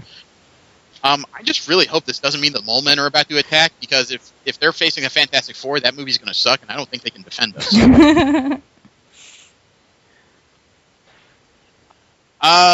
Let's see. Movie studios' worst nightmare may have just gotten even better for the people that are using it. Are you guys aware of an app called Popcorn? Popcorn Time. Nope. No. This is an interesting app that is known as Netflix for Pirates. And it announced on his blog that it's got an updated Android app. It's adding Chromecast streaming to the mix. What this app does is that it streams torrents from the internet, which often have pirated material in them. As it streams torrents, it plays the data actively as it's downloading, and then immediately deletes the information from your computer as you're watching it.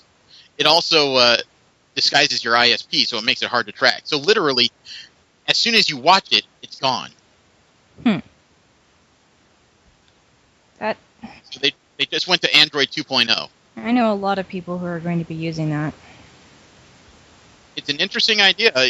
You can bet that people are probably trying to track it down. This has got to be an international app of some sort. For them to be active this long, they can't be on U.S. servers. And Tesla, the company of Elon Musk, who just became one of V's biggest heroes for releasing the patents to his electric car models. Mm-hmm. They've announced that they're creating a new, smaller vehicle called the Model 3. It's a third-generation vehicle. It's supposed to be a crossover that falls somewhere between a sedan and a sport utility vehicle. But the thing is that the first car was, I want to say it was a 2-seat roadster. The second car was a 4-seat sedan, and I believe that cost about $110,000. What they're aiming for is for a smaller vehicle, and they want the retail on it to be closer to about $50,000.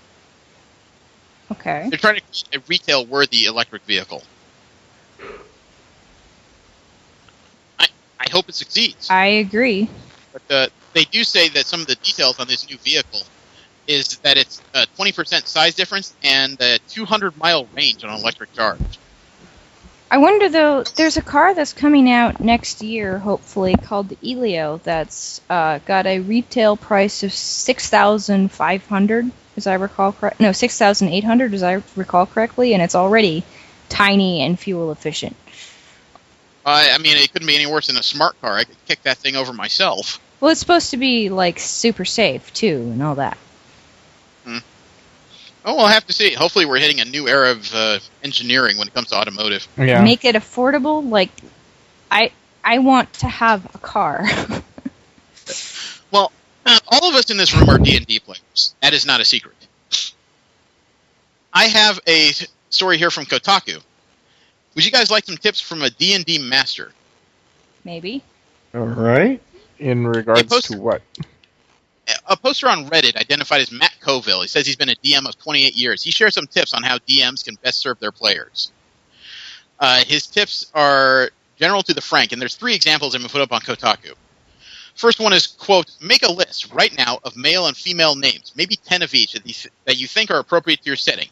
Clip it to your GM screen or whatever, and anytime you need a name for an NPC, just grab the next one on the list. Oh, yeah. The goal here is to be able to make up an NPC and instantly know their name.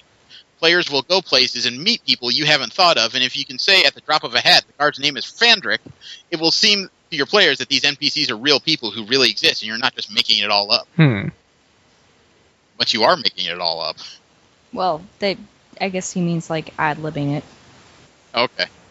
Another one here is, quote, listen to your players. They will come up with shit you never thought of, but they don't know you didn't think of it. I bet there's a secret way in. Hey, that's a good idea. You know, I think this guy works for the bad guys. Hey, that's a good idea. Yeah, Unquote. I mean, I don't mean to diss this advice. It's good advice. It's just I've heard this, like, lots of other places, too. I mean, it does seem like no-brainers. You have to be able to improv very quickly when you're a GM because your plan will go to shit very quickly. Yeah. Yep. I've made so much stuff up, like, just on the fly. I once turned the Nictus from the Imperious Task Force in City of Hero into a villain, like, on the fly. I watched the game I made up go to shit because I gave the group of players like a day or two leeway ahead of an ambush they could set up in a parking lot structure. And what they did was the first car that came in, they blew it up, and everybody else abandoned the meeting before they arrived. I remember that. Yeah. I was the one that pressed the button. Yep. And the last tip that they posted on Kotaku, quote, use a GM screen. It's okay if the evening ends in a total party kill because the heroes were relentlessly stupid, but it's not okay if it ends that way because you didn't realize how tough those monsters were. Fudge the die rolls to correct your mistakes, not theirs. Yeah. You know, I don't know about that. I've always played in the open. I've just made sure that whatever I throw them up against is challenging, but they can stop it if they really try. But it's sometimes hard to judge, especially if your dudes are playing, like, custom races or certain builds can be, like, tremendously powerful. Alchemists in certain situations can just turn everything into fire. Well, that's why I hate monks. If any of my players want to make a monk, I'm going to tell them no. Come on, my Dwarven Drunken Master is completely not OP. No, you can just do 20 points of fucking damage without even trying. Yeah, my monk is fast and she delivers attacks regularly, but she's just not that strong. You know, that's how I countered that. Personally, though, it's just I usually keep track of players' bonus levels on their attacks, and I make sure I set the characters they're up against to a decent level that'll challenge their bonuses but won't overcome them. Overcoming them is just fucking dull. Yeah. But that's me. Okay, now that we've gone off on that tangent, how would you guys like to see what it looks like when fuel is ignited in zero gravity? Yes, please. Please, yes. Actually, I want to see this. It looks like a star kind of burning out. What they're doing is they're on the International Space Station and they're doing the Flame Extinguishment 2 or Flex 2 experiment. They want to see how fuel acts in space so that they can design more fuel-efficient ships, including how it ignites and burns, simply because when they do it like this, they can track its decomposition. Right. It is an amazing little piece. And that's if you actually... cool. Yeah, the video underneath is only about a minute long, but as it burns out, you can kind of see how it's consumed and how it turns into this weird little, almost like jetting bubble. That's kind of cool, actually. You know what that looks like? It looks almost like a star in a way. And now it's turned into a jellyfish. Oop. And now we're not surprised. Well, this is kind of on the outside of it, but it's nerd interest because it has to do with our health. There's a Florida jury in an hour that came out just yesterday on the Associated Press that has slammed R.J. Reynolds with $23.6 billion in damages on a single case. Oh, yeah. Why this is a big deal is because this was the widow of one man who was a smoker who just won damages at $23.6 billion in a lawsuit of a longtime smoker who died in lung cancer way back in 1996. I seriously doubt that an award that big is going to stand up on appeal. But this happened in Florida because Florida recently had a decision that said that you don't have to prove the harmful effects of smoking necessarily to produce a case in this format. You just have to prove that the substances within the cigarettes cause an addiction. Nicotine. Done. Pretty much. I'm sure it's more nuanced than that necessarily. But that's all this lady had to prove was that her husband could not stop smoking even when it was a danger to him. So, yeah, $23.6 billion, that does sound kind of high considering the nature of what happened. To put this in perspective, R.J. Reynolds recently put in a bid to buy a lesser tobacco company at $25 billion. If this ruling is allowed to stand, that could kill the deal, if not the company itself. It's one hell of a gut punch. Seriously. Last bit of general nerd interest news I have is kind of a funny one, because we're looking back in the movie Revenge of the Nerds. Oh. Okay. Some people have tried to figure out where the look of the film comes from. You know, the plaid shirt, the high-waisted pants, black-rimmed glasses. It is what has become our stereotypical version of a nerd, right? Mm. You know, and the person who wrote the article on Yahoo Movies went back and they said it could have to do with Jerry Lewis as the Nutty Professor, because he sported that look as well, complete with the bow tie and the dark-rimmed glasses. Other people have said it has to do with the character of Eugene Felnick, played by Eddie Deasden back in Grease, who has the same thing. Bow tie, button-down shirt, you know, wide glasses, curly, knotted hair. There is no real patient zero to this look, as we found out. The people who researched the look of the movie had an actor who was born in the 1950s, Julian Chambliss, was an associate professor of history at Rollins College. And the theory is that because the actor playing the father of the lead, or one of the leads in Revenge of the Nerds, came from the 50s, they simply based his look on the 50s at the time. You know, a lot of people going to work back then had button-down shirts, ties, you know, horn-rimmed, dark glasses. So it appears that our stereotypical look of a nerd isn't so much of a stereotype of an individual, so much as an era. Yeah, I've always sort of drawn that parallel, and I'm glad to see that I've not wrong. It's an interesting idea. I can't say idea because it came directly from the people who researched who did research for costumes in the movies. Louis Skolnick, one of the lead characters, the father was played by James Cromwell, who was so caught in the 50s that the character research emulated the father. They took stuff from school books from the 50s and high school annuals, and they followed that. So the look of the nerd isn't so much of a generation of losers; it's just a generation. It's kind of it's almost like a fun the more you know moment. Mm-hmm. Lastly, we have our, arguably our most fun and infuriating section, our What the Fuck Corner, where we talk about those little things that just make us ask, how stupid are human beings? Very. And the first one is a serious bend there, because police are looking for a man who took a selfie.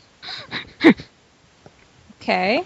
The reason why they're looking for him is because they consider what he did public endangerment because he took a selfie during the running of the fucking bulls in Pamplona. I'm still not sure how that's public endangerment, but okay. Because he's paying attention to his phone while he's trying to take this selfie while you have herds of rampaging beasts, and you're in a group of people. You can knock them down if you're not paying attention. That's true.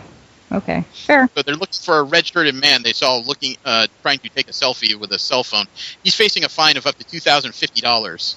Ooh. Yeah, I don't really agree with that, but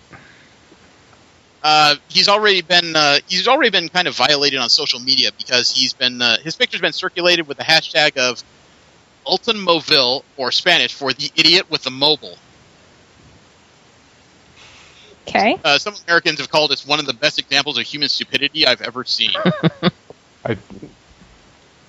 I have not the no best, but it's I have no problems with them calling it stupid. It's obviously illogical. I don't think he should be. I don't think that we should be in the habit of punishing people for being stupid.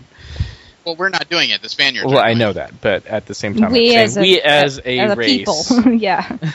It's okay. We managed to punish ourselves for being stupid, and that's a good segue into the next story. There is a man who burned down his house. Okay. What? Why? There's a man who burned down his house, and it wasn't on purpose. It's a Seattle man. You know, a lot of things seem to come out of Seattle when it comes to those odd things that just kind of occur. What happened was he saw a spider. And what happens when you see a spider? You need to squish it, right? Yeah. Well, this unidentified genius decided that's not the way to go. What he did was he grabbed a lighter. Oh, no. And a can of hairspray. No. Idiot. Idiot. The flames quickly spread through the room. I'm sorry, it wasn't hairspray. It was spray paint. No. That's even worse. Actually, I know, flammable latex everywhere. So, did he get the spider? I don't. There is no word on the spider at this point. There is no word on the spider. He got the house. Darwin candidate right there. It's actually even better than that. The house, he didn't own it. He was renting it. Oh, wow. It's totally screwed. Yeah, the man who started the fire was living in the house with his mother. His mother's okay, I assume. Oh yeah, the fire though has caused 20,000 or 40,000 in damage to the structure, 20,000 worth of contents, $60,000 in total damage. So let's see: city, fire department, landlord, possibly mother. I would just love to. I would have loved to have been sitting in Seattle to hear the news. You know, man burns down house while using a spray can and a lighter to kill spider. The man got out of the house, caused $60,000 in damage, but the spider is okay. Fucking people. We have another what the fuck, but fortunately it's a better what the fuck. There are Oreos out there that have unusual flavors. We've talked about this. Mint?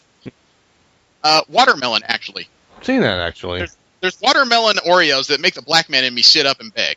I have not tried this. There was a release on a food site of a new Oreo called fried chicken Oreos. Huh? Which made my ears perk up. And I had several people actually throw this at me on Facebook. Hey, Jeremy, there's fried chicken Oreo. I think I saw that. It took 5 minutes to research, and I found out it's a joke. So that made me... I wasn't disappointed because I don't want to taste creamy fried chicken in my mouth. That's disgusting. But my uncle, the Jewish man that he is, decided to poke at me and just said, hey, Jeremy, there's watermelon Oreo, and now there's fried chicken Oreo. You're going to go to the store, are you? And I told him, I'm not going to the store until they give me a perfect trifecta, and I have purple drink Oreo.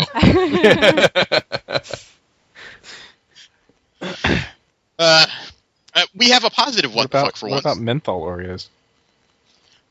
Those are 18 and over. We have a positive what the fuck story for once. And there was a man that had the shit beat out of him in a Florida house, and he's not being allowed to sue the man that did it.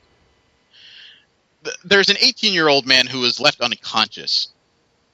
He broke into the house to molest an 11-year-old boy that was inside. I've seen this one. Yeah, me too. The father heard the commotion and promptly beat the shit out of the man. He didn't call police first. He beat the shit out of him. I mean, his cheek is like the size of a baseball. His lips are unrecognizable. And only one eye looked like it was open enough that he could see out of it by the time they took his mugshot. Not even the time he was beaten, so you know this was worse when they picked him up. The father called 911 after he was done taking out his frustrations. And the 911 dispatcher, after she picked up, he said... he's nice and unconscious for you? Yeah, he's nice and knocked out for you. I drug him out to the living room, unquote. And the 911 dispatcher asked, after he had an explanation after the fight, the dispatcher asked if any weapons were involved, and the father said, quote, my foot and my fist, unquote. The positive nature is that usually when you hear about beatings this savage, the person that did it is brought up on charges. In this case, this man was not brought up on any charges whatsoever. No. The person in question, the perpetrator, is a guy by the name of Frolander. And he has been brought up on charges of sexual battery on a child under 12, and he's being held without bail. Good. He's going to need his own personal cell. You know, this is one of those cases where the system worked, and I'm actually more astonished because we found out the Florida system works for once. Right? Florida never works. Yeah. Okay, I have one here that's really odd. I got this out of addictinginfo.org. There's a woman who ran over a motorcyclist with her car.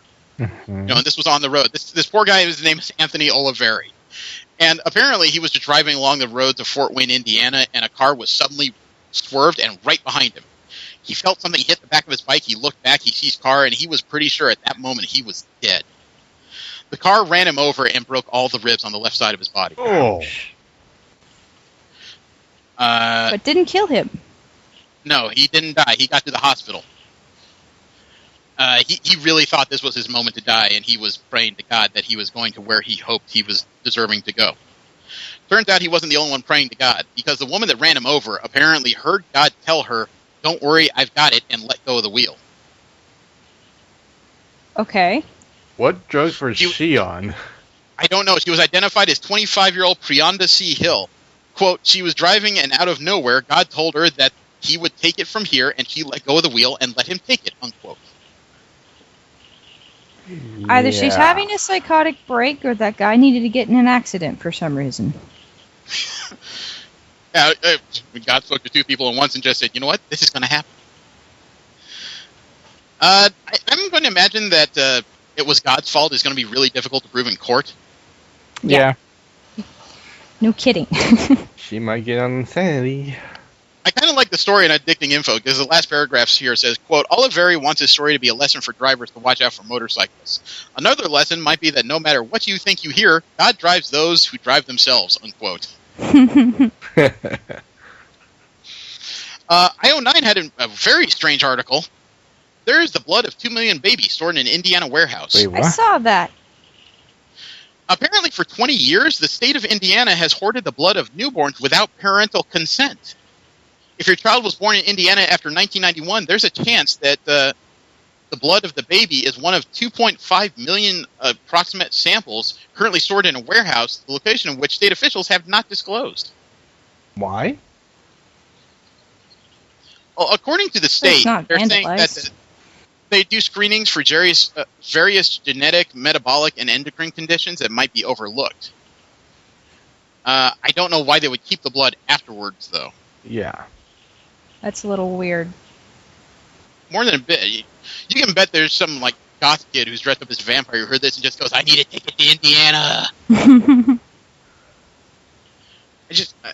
I don't know of a good reason to keep it. Assuming you're doing this screening for the public, for public good, and I don't know any state that would spend this much in public good, it's still freaky that they've kept it all this time. Mm-hmm. Yeah.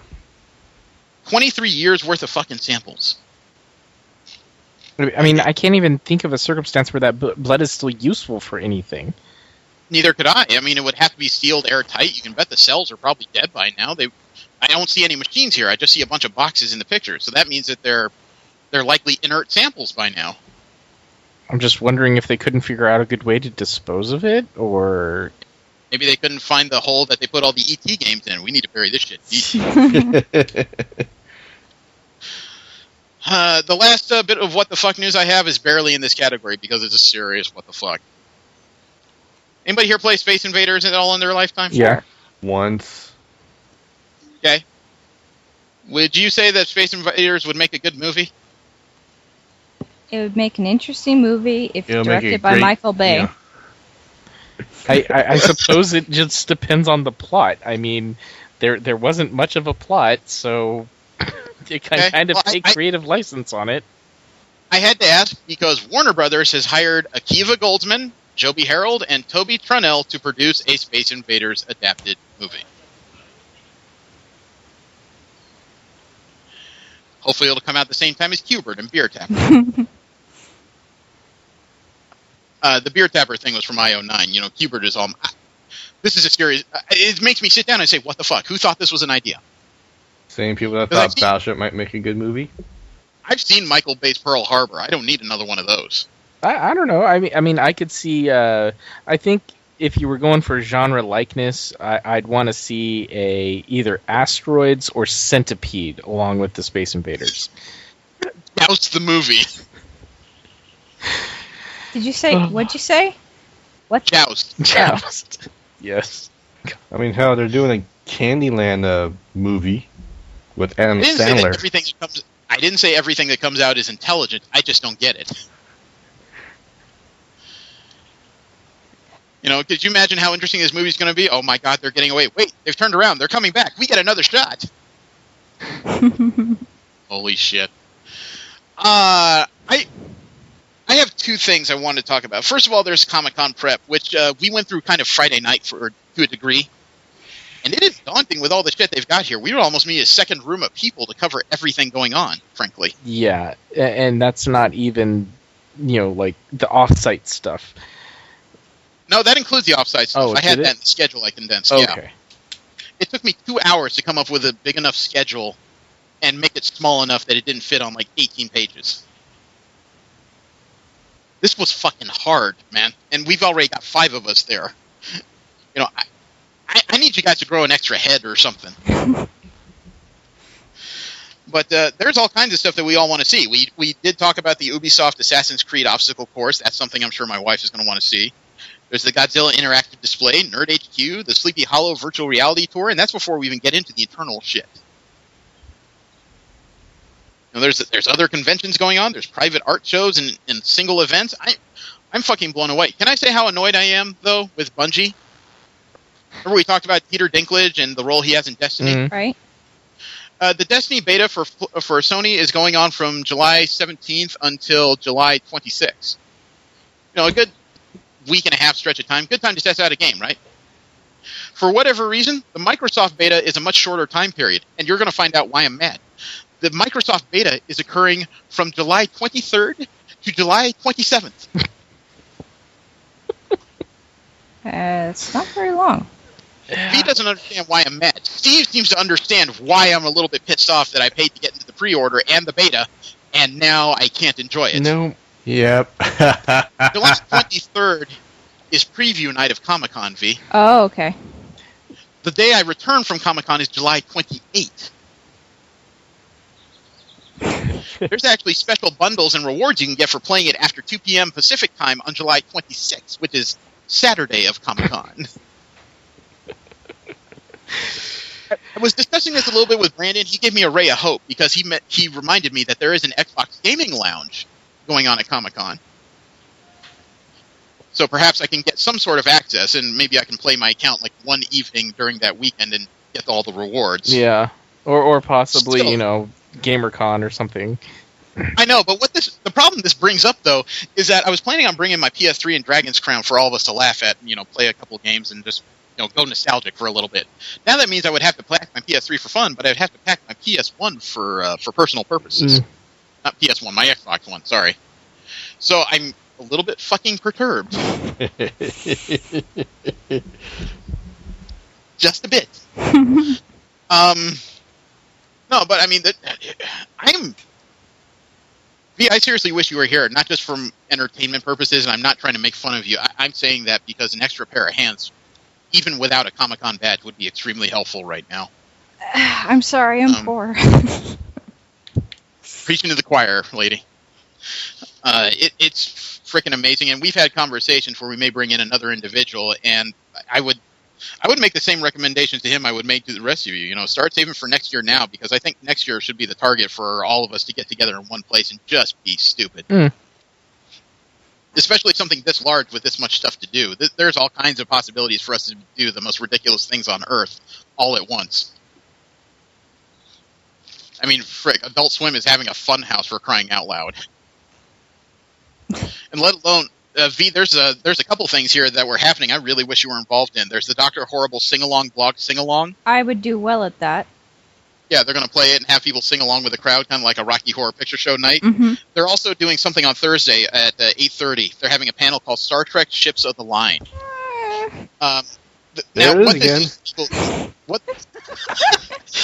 What this is for people who may not know is that they're releasing a new line of collectible, like miniature starships from the Star Trek catalog.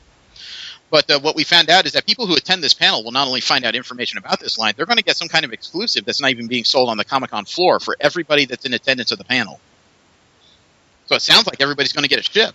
Garrett will probably love it. So would eBay.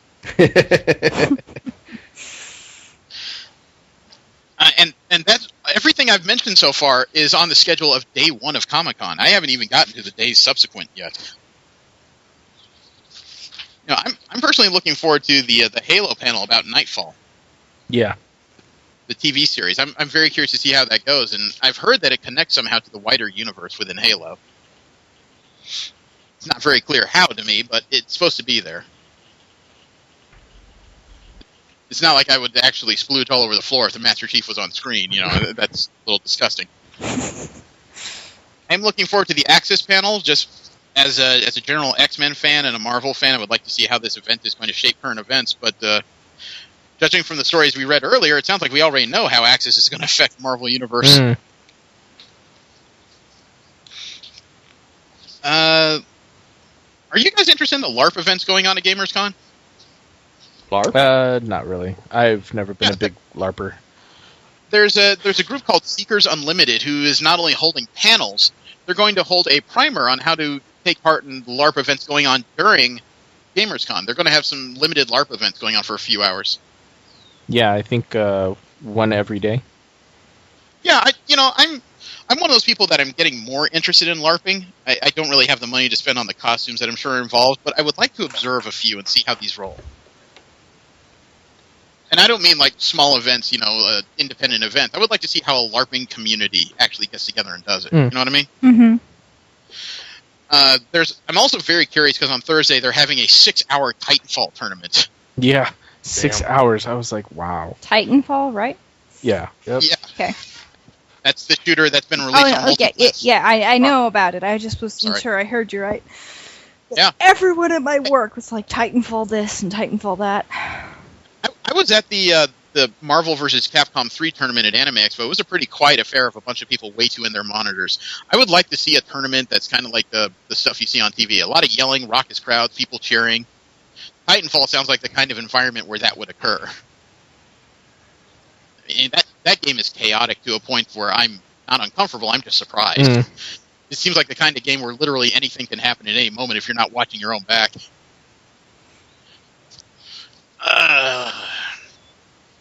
This is, if I had any tips for people getting ready to go to Comic-Con based on what I know last year, it's that you can't count on an easy capability to get back to your hotel. Regardless of where you are in the shuttle system, you should pack as if you're not going to see your hotel room after you leave it until later that night. Plan on bringing a couple bottles of water if you can. Plan on bringing a little bit of food to snack on because the stuff around there can get pricey pretty fast if you're not watching your ass. Act as if you're a journeyman, basically. Pack a bag with all the little things you're going to need throughout the day. And if you need an inhaler, make sure you pack that fucking inhaler because you're not going to see your hotel for a while. Do you guys have any words in that regard? You get more experience than we do. Well, you guys have been to conventions too. You know how some of this feels. Yeah, but I've Yeah, it's never usually really hot. never really been in a position where it's like, you know what, I need to go back to my hotel room. I'm going back to my hotel room. Yeah, usually that's the case. Usually the hotel room is either close enough or convenient enough that you can get back to it real quick and cool your jets. In this case, it's harder because there's so many things in general to be seen and done throughout a day. Yeah. I'm planning on buying a new set of Dr. Scholl's for my shoes before I leave, frankly. It's daunting, I won't lie. I would rather be able to just go back to my hotel and cool my jets. I remember last year when I crashed at like 4 o'clock on the Saturday, and I just decided I wasn't going to be doing anything, so I went back to my hotel room, ordered a pizza for 8 o'clock, took a shower, and fell asleep for 2 hours. Oh, no. Yeah, no, definitely pack something to eat because that one time, ALA, I missed, a whole day's worth of food, and I was fucking crap. Yeah, well, like I said, I was working Comic-Con by myself last year. I knew something was bad when I was eating pizza at 9 o'clock, and everybody showed up within 10 minutes, and they all said the same thing. Hey, you're here first for once! And that was one of those cases where I almost wanted to look at all my roommates and say, go F yourselves, but at the same time, I'm like, hey, yeah, I'm usually the last one here at 2 in the morning. Anybody that knows me, I'm also a daytime person. Late nights like that are pretty rare for me, but I did an entire fucking weekend of it. Yeah. And the schedule we have for Comic-Con isn't any easier. Holy frick. I did want to pose one hypothetical to you because I was watching an anime recently called Robotics Notes. Okay. Okay. It's an interesting show in the not too distant future where every person seems to have a personal tablet that functions as not just an information system but a cell phone as well. Mm-hmm. Both video and audio. And the Japanese in that show are a lot like the ones currently. They're very hip to build giant robots because they seem to think it's the next type of machine that's going to replace a lot of purposes in industrial and military complexes. Both as kind of walking tanks and as machines of work. I wanted to ask you guys, how far off do you think we are from this kind of possibility? I think we're pretty damn close. Yeah. Really? Because, we've built human-scale robots, but the idea of giant mecha seems to be kind of out there still to me. Well, I mean, to be honest, it's just a production cost issue, really. In my opinion. Yeah, it really should be scale. I think it's an engineering problem as well, because the weight of this thing, as far as cubic volume, would be massive. Well, I won't say giant mecha, like, Gundam style, we're still a long ways off from that one, but we're still, in the realm of, like, Exo Squad type stuff. Well, we're, of a more interpersonal basis, maybe. As far as walkable, like, story and a half, 2-story tall machines, I still don't think we're near that yet. Yeah, no, we're not near that one yet. I mean, the show of robotics knows, I don't know if they employed engineers actually as consultants, but they did bring up some interesting issues in that to get any kind of robot that size with human articulation would require a massive amount of energy and motors that I don't think we have a generation system for that's safe. You could conceivably say nuclear, but that turns every machine into a walking potential fission reactor. Yeah. Yeah. And then you would need, smaller, like, toy robots, they have single motors for single movements and actuations. More sophisticated ones have a number of motors for different joints. You would almost need independent motors for every joint on a giant robot. Possibly with independent power sources as well. It's true. Let's not get into the whole discussion of combining robots and Voltron and fuck, because I will lose my goddamn mind. But I'm talking about single unit devices that would probably, need independent motors to move each individual joint, whether it be actuation or whether it be pneumatics. It would take a tremendous amount of power. Yeah. And then you would need to, the motors would weigh down the structure, wouldn't it? This thing would be heavy as all hell. Yeah. It definitely provides, I mean, there is a reason why we haven't done it yet. Jesse, you had something you were going to say. I heard it. No. Oh, okay. I mean, there's a problem of engineering for sure, because I think we're only just getting into the type of, like, high-strength, low-density materials like carbon fibers that would make it more possible. Still be a very complicated affair. If we were able to build these things, that would pretty much change the nature of warfare as we know it if you have something with the density and artillery strength of a tank but had the mobility of a human. Yeah, I honestly don't know how well that would work in combat, though, because it'd be also a really big... Big target? Yeah. I don't know what word target too. wouldn't come to my brain. I guess it's a question of how fastly you can articulate it, because if... I mean, I understand there would be production gaps. You would have to figure out how to make it mobile, then figure out how to make it weigh, or you get it down to the weight you want, then you have to figure out how to add the things that would make it... dangerous? You would have to add the weaponry to it and figure out how to distribute the weight. But assuming that the first models could actually make that jump, the size would almost be immaterial if it's mobile enough. Because tanks would be the first line of defense against these things, and those are not mobile machines by any format. You can't even swivel the turrets very quickly. Well, not to mention, I mean, depending on how you built it, it may not even, a tank may not have the firepower to be able to damage it. Conceivably, because the materials, you're right, the materials would be strong enough, yet light enough to make this frame move. They might actually be able to withstand artillery fire. What? Nothing. No, you're groaning. You have something in there you want to get out, unless you need to pull something out necessarily, but... I thought I was just stretching myself, but... I was stretching, yes. Oh, all right. I've been sitting for a few hours, and I have a cat on my lap, so I can't stand up. I almost heard something completely different. Okay. I don't know. I as cool as and interesting as giant mecha art, to me, I always thought how impractical it really is to make something that big. The only thing I could see that being useful for is, like, in space mining. Yeah, in space, definitely, because weight will be a non-issue. Mm-hmm. Well, not necessarily non-issue, but not as big of an issue. Yeah, it would still be an issue because your structure would still have to be strong enough to take the motions, and some of those motions are counterbalancing actions. Yeah, but he thrusters for that, and we already got that technology built in space shuttles. No, not thrusters, because, like I said, when you move... It's like when you have your arm. When it's laying at your side, it has a different weight than when you're bending your elbow. Or the weight distribution, changes. yeah. That's the big thing. So your structure would have to be able to take weight distribution of several different angles. So weight is not a non-issue, it's a serious issue, really. You wouldn't want to bend your arm and then have it fall off at the shoulder joint. Mm-hmm. So it's an interesting question. And the other hypothetical I wanted to ask you guys, because one of the stories I have at Anime Expo that I've never had a chance to talk about, is I finally had a personal experience with an Oculus. Oh, okay. Okay, Namco Bandai put together a couple of videos based on Sword Art Online, of all things, to test drive the Oculus at Anime Expo. The two scenes in question are the scene, first of all, you wake up and you're on a grassy hill and the character of Asuna is still asleep next to you. Okay. These are not interactive scenes. You cannot move yourself. You know, you're in a fixed point and you're able to look around freely, but they don't give you a controller, okay? The second scene they have is a slightly more interactive scene where they sort of replay the Gleam Eyes scene from the series.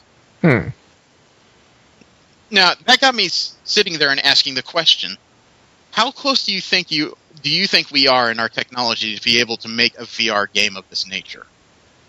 A few years. A VR game, as in literally...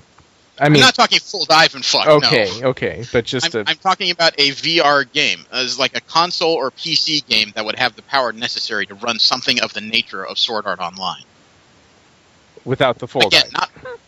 Not full dive, not sensory depth or anything weird like that. I'm talking about a visor, some kind of a control system, and then being able to play an MMO. Because we've read the story where the creators of Oculus Rift have this dynamic idea, or at least far-fetched one, where they want to have the first VR MMO that has over 1 million subscribers. And it occurred to me while I was sitting there watching the two videos... That'll be the real WoW inside killer. The system. Huh? The WoW killer. Yeah. Yeah. I agree with that. It made me ask the question because as I'm sitting there, if they could get Namco Bandai on board and make a game based on Sword Art Online itself, then that could conceivably have the types of not just fan base to make it possible to hit 1 million subscribers, but it would also probably galvanize an entire community to spend $350 that they didn't intend to spend before on the Oculus. So the question I want to pose is, how far do you think we are from the technology that makes it possible for a VR MMO? I'm pretty sure we're at that capability right now. It's just a matter of someone taking interest into doing it. Yeah, it's just a matter of the money and the biggest problem I see is making the Oculus Rift accessible to people of, say, my income level. Don't say my, say our. You know, this is definitively an our discussion. Yes, fair. I don't want to assume that y'all are at my income level. Well, I think the graphics engines are probably up to the point where it makes it feasible. You know, goodness knows if you can make a 3D projection, then making it for a 3D visor is probably not much of a jump. There may still be a processing issue. Because I did a little bit of just mental exercises trying to figure this out. To make Sword Art Online, obviously you have a game that doesn't have magics initially. So you could say that, we'll develop that when we get to the Alfhelm section of the story. You could backdate that and put that as a non-issue for the time being, right? Assuming you're still going with Sword Art Online as a basis anyway. So I would think you need 3 interfaces. Because you need a machine capable of running the Oculus. You need something capable of motion tracking, probably via outside controller, to represent your sword hand. But you would also need something similar to the Kinect to run simultaneously, because you would need to swipe with your free hand to use like the menus in-game and such. You wouldn't want to sit there with a motion controller and like an Xbox controller in the other hand. That's just fucking awkward. Yeah. So Oculus Rift and Wii Nunchucks and the Kinects? I would say something closer to a PlayStation Move, frankly. Something with a directional pad underneath your thumb and maybe a trigger button to help with the special techniques. I agree that the Wii Nunchuck is the most well-known motion control out there, but I think the PlayStation Move had more nuanced controls to it. I'm like I said, I'm spitballing here because it's not like I'm an engineer. I'm just describing what I think is necessary, and I don't think we have a machine that can run all three interfaces at once yet. That's in the form of a console. PC gaming is not the way that the standard societies are running anymore.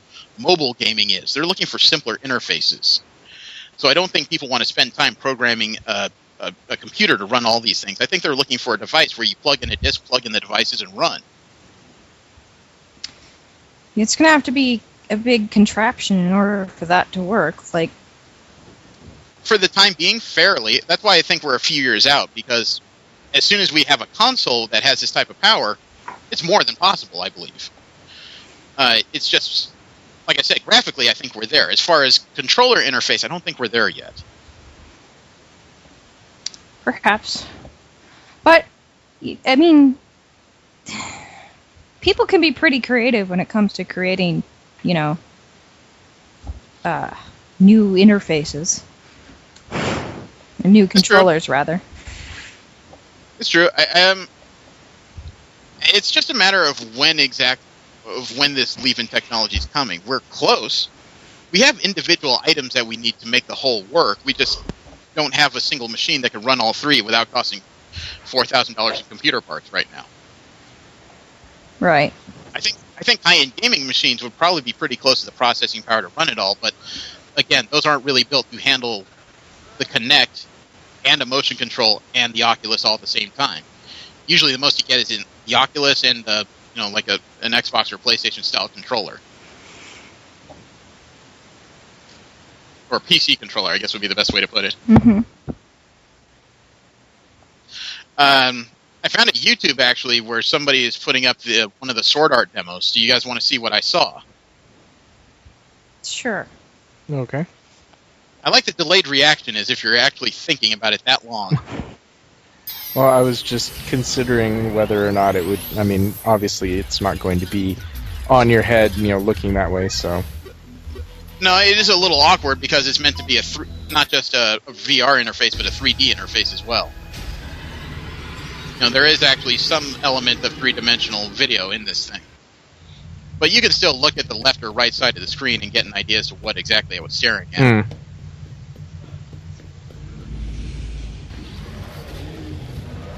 I was actually kind of grateful during the sleeping scene with Asuna that I had no controller because I didn't want to watch people wander around the screen trying to look up her skirt. Well, they had some watch stations where you could see what people were looking at, and as they were doing that, I'm just like, please don't show me panty shots. Please don't show me panty shots. I don't need a panty shot.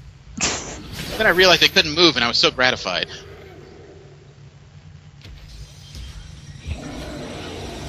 This guy's really focused on the demon. Spent a little time watching her motions in this, trying to see what was going on and what all the extra noises were about. Do you actually see the double image with the thing on? No. You get a 3D image on your head. Okay, that's what I thought. Yeah, because there's a screen right over panels. each eye, so your brain would just process it like normal vision. Right. Yeah. Actually, I was more worried about maybe motion sickness from this. Oh yeah, some people have motion sickness problems. I have pretty good up to down motion sickness. I didn't have an issue. I don't know. I get a lot of motion sickness, watching and or playing first person shooters. Yeah, I thought it was okay. I didn't have any issues following along. I was actually kind of surprised about how crisp the images were. It was very easy to pick out individual lines. So they don't have the one of her sleeping anywhere on YouTube. I'm okay with that, thankfully. So it just led me to ask a question, because as I was sitting there during the sleeping scene, a lot of people were pissed off. I could hear them outside the headphones I had on, because I wasn't focusing on the girl. I kept looking at the tree and the hills, and trying to figure out how much graphic power was in this thing. I'm assuming that they were running this through an Xbox One, because they were using Microsoft controllers all the time. The dev kits, these things can run through consoles, I believe, right? Yeah, I'm not real familiar with technology. I've seen people use this for a lot of Steam games. Okay, just want to make sure. So I'm assuming they were running these on Xbox Ones. If not, they had just slaved a Microsoft controller to a PC, which I understand is very possible. Yeah. Yeah. You can't have the cordless, but the corded version. Oh no, they had cordless, so they must have been running an actual Xbox system. Yeah. I don't know. It makes me curious for where our technology is headed, and VR could definitely make it cool. Although if they actually produce commercial VR, the birth rate in Japan is going to drop to 0. I thought it already was. It's definitely not positive. It's trending downward. Yeah. So I had to ask a question, especially since the season 2 of Sword Art Online has come out. Can I say I've watched the first 2 episodes in the new season? Watched the first. Haven't watched the second yet. They need to speed this the fuck up. Well, I mean, you saw the first episode. It was basically a story of where the main characters from the prior season are at in their lives. The second episode is one long character introduction to the new character of Sinon. Yeah, that's pretty much how they did it in the light novel. But it's such a long introduction where you really find out little to nothing about this girl. It's all a display of her skill. I just need them to speed it the fuck up and get to the story. You know, you just had a virtual murder mystery go on and you've done nothing about it in 2 episodes. It's just fucking grating. Yeah. Please tell me it speeds up soon. No. Oh, fuck. This actually doesn't have... It has brief interspersed things of combat, but it's mostly Kirito coming to terms with what he had to do to survive an SAO. Well, I don't need combat all the time to make a good series. I just hope the story actually advances. Well, yeah. But it does it does drag a little bit, and then it's all determined at the end. Okay. All right. So, in regards to 2015 and Comic-Con, I think that needs to be a long-term goal for the show. Yeah. We can start all of a us in Kickstarter. one place. I'll put you in charge of that. Oh, please no. See, I found the out. No, I think it'd be a fun place to do our thing.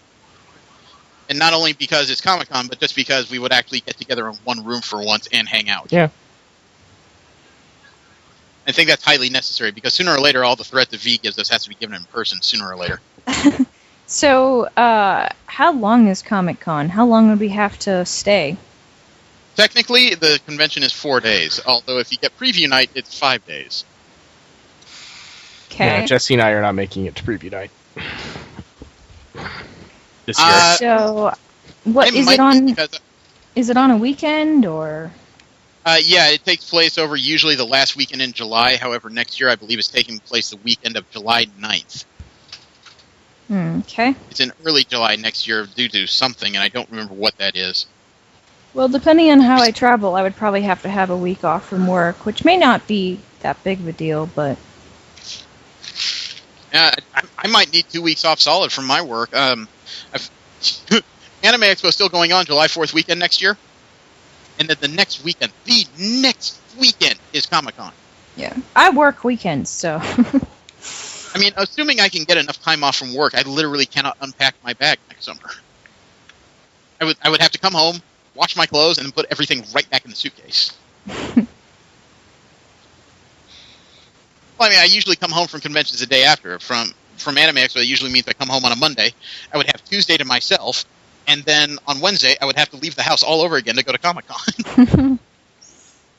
Maybe you need to pick and choose.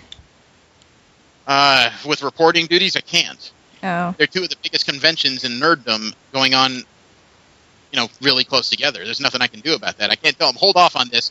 I can't report on this till next week. Fair. So, unfortunately, I'm a little bit of a slave to the schedule, and if Anthony actually starts paying us, I can actually afford to get out to more things. That would be nice. I can't deny that. Yeah. All right, so I think that's about it. So next weekend, we may not have a show up very quickly next weekend, but we may actually have 3 shows to go up in a row because I'm going to bring my mobile recorder and microphones with us to Comic-Con. Sweet. And we're actually sharing a hotel room. I need to talk to Brandon because my thought is Comic-Con is not exactly the place to set up anything to sit down and talk. Oh, no. Look at shit. But we do also have tickets to GamersCon. and they have a nifty rooftop party area. Mm-hmm. Sounds fun. That might be a good place to do it. Yeah, depending on how loud it is. It's an open air rooftop bar. I don't think it'll get too loud. But next time you hear from us, we're going to be sitting around going, "Holy shit, we're here!" So, thank you very much for tuning in. I invite you to roll with us again next week when we're going to be at Nerdvana. Have a great weekend. If any of you see us down at Comic-Con, feel free to say hi because we are friendly and we're told we bite much less than we used to. Have a great weekend. I am Jeremy. Steve. Jesse. And V. Take care of yourselves. We still need to figure out some way to close the show without some kind of generic, like, Cosby Show style outro. No, not Batman. I'm going to record that from you in 2 weeks. I'm going to put that at the end of every show. Oh, God.